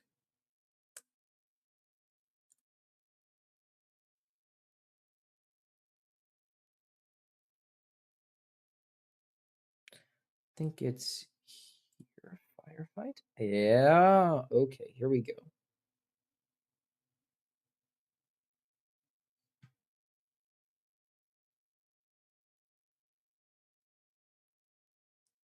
Diesel oil storage.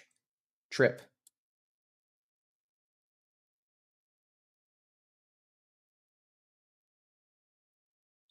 Stop the pumps.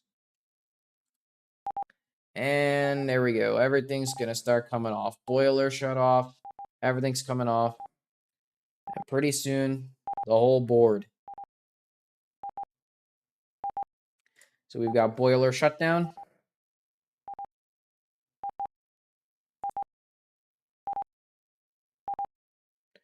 DG1 trip. DG2 trip. DG2 is still running, surprisingly. It will deprive of fuel very shortly, though.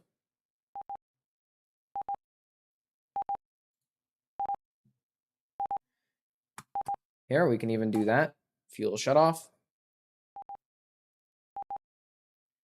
Now that the boiler is tripped, take a look at here. Turbine vibrations coming up. It's less like a generator and more like a dynamo now. And eventually the turbine is just going to trip altogether.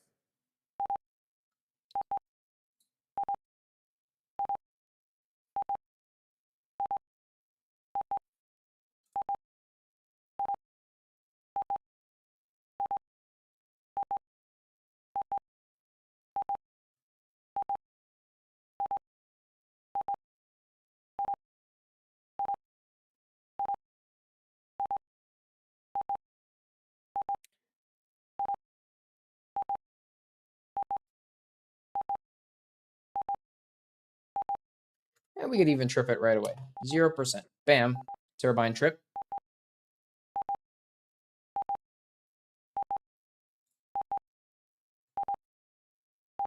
Electrical system blackout. There we go.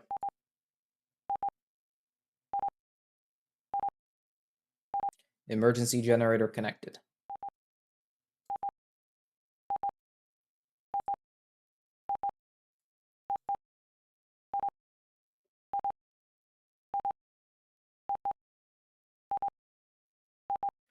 There you have it.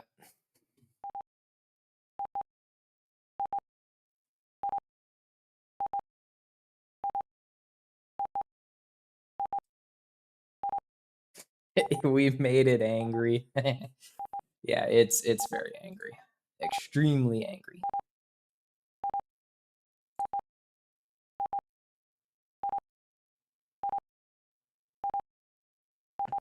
So yeah. That's how we do that. Let us do our Apollo 11 preparations. And I'm going to do this for maybe 15, 20 minutes or so.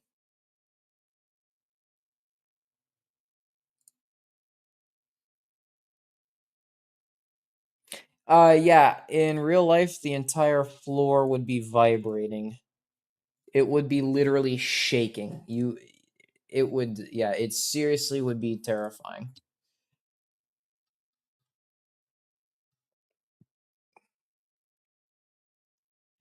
Okay, now we got too many scenarios. Let's get rid of this, this, this, this, this, this, this, this, this.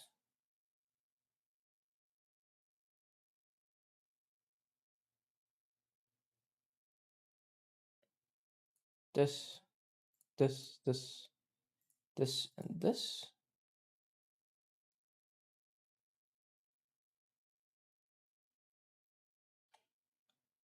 That looks good.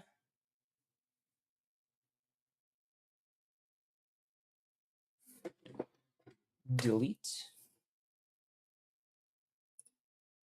All right.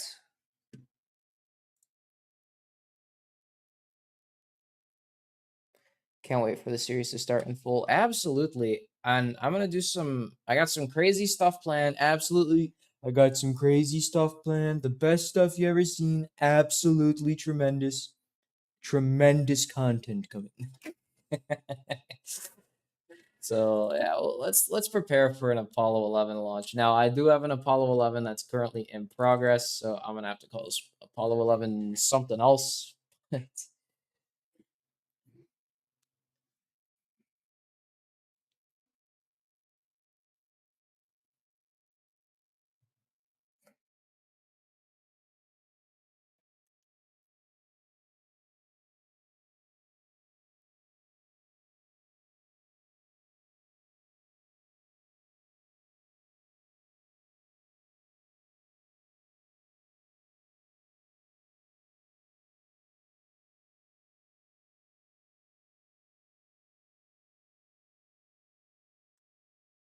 Yeah, if Punished Foxo is gonna stick around for this, I think they might actually end up liking this.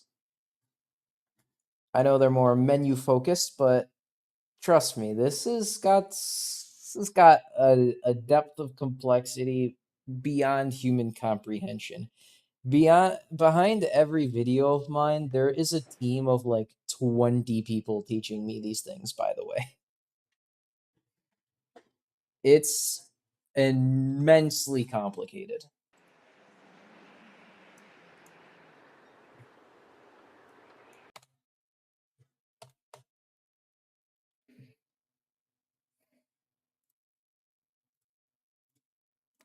So I say let's get started.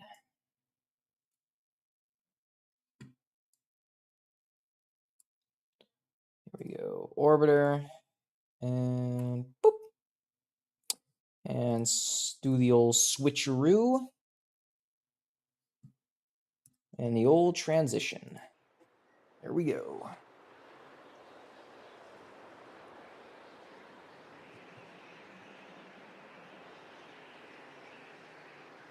Exactly. That's the point. Caution and warning system activation.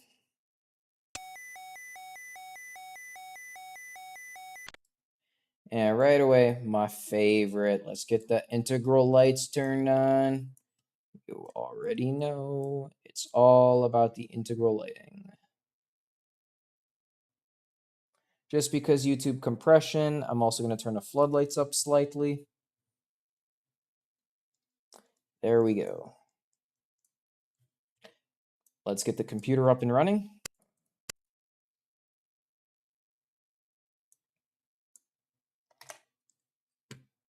And you know what? Let's also take numerics up slightly.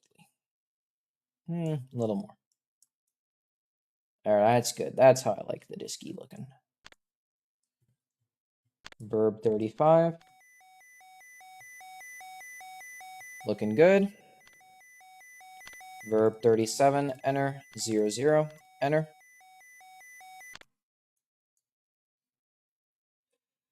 Okay, IMU power up.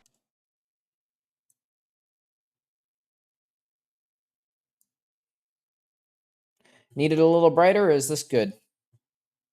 Here, you know what? Actually, I can up the quality of this immensely now. Hold on. Output 6,800 kilobits. Encoder preset, good quality. There you go. Now YouTube's gonna stop complaining.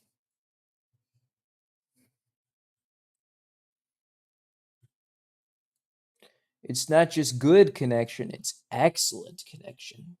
Tremendous connection. Okay, once our IMU initialization is complete, which we're just going to time skip past ever so slightly. There we go. And you know what? The PCM bitrate low. Here we go. FDAI GPI power 1. Verb 37. Enter 0, 1. Enter. And now we get to run the fun program. This is my favorite of the pre-launch programs just because who doesn't like to see the FDAI move around? And not just like tracking your attitude, but just move like this. It's just nice.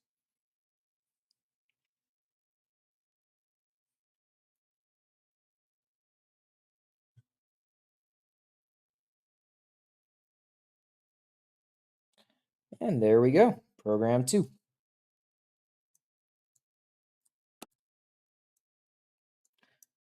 All right, let's do a seaweed check.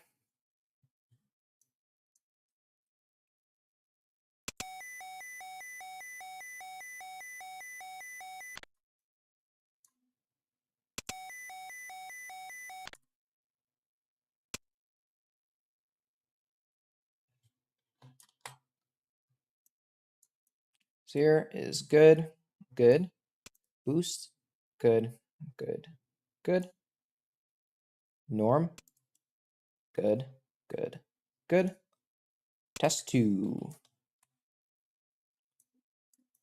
good, good, good, release, acknowledge. It does move that fast in real life, yes. Grand Theft Auto on.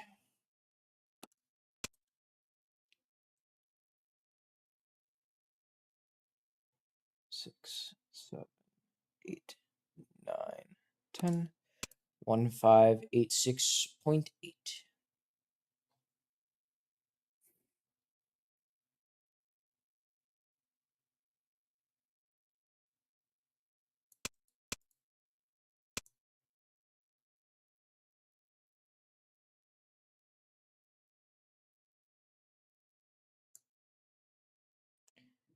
Delta V test. And no, it's not called Grand Theft Auto. It's actually called Ground Test Accelerometer. But we like to joke around a little. Okay, very good. EMS test 1. Align scroll pattern.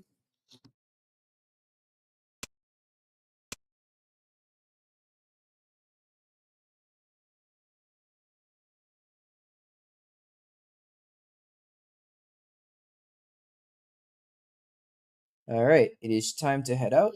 Just gonna finish up this quick EMS test and then we'll be done.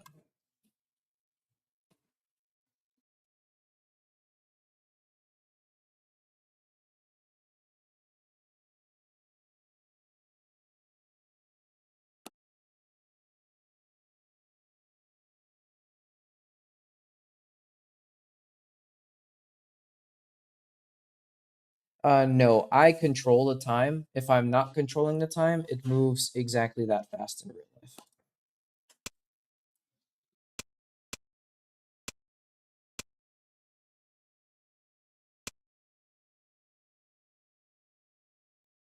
Okay, we do get our lift vector downlight on. Scrolls tracing.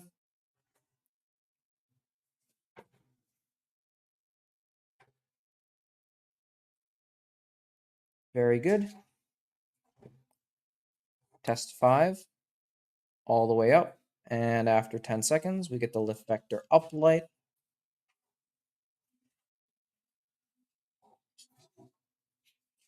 Very good.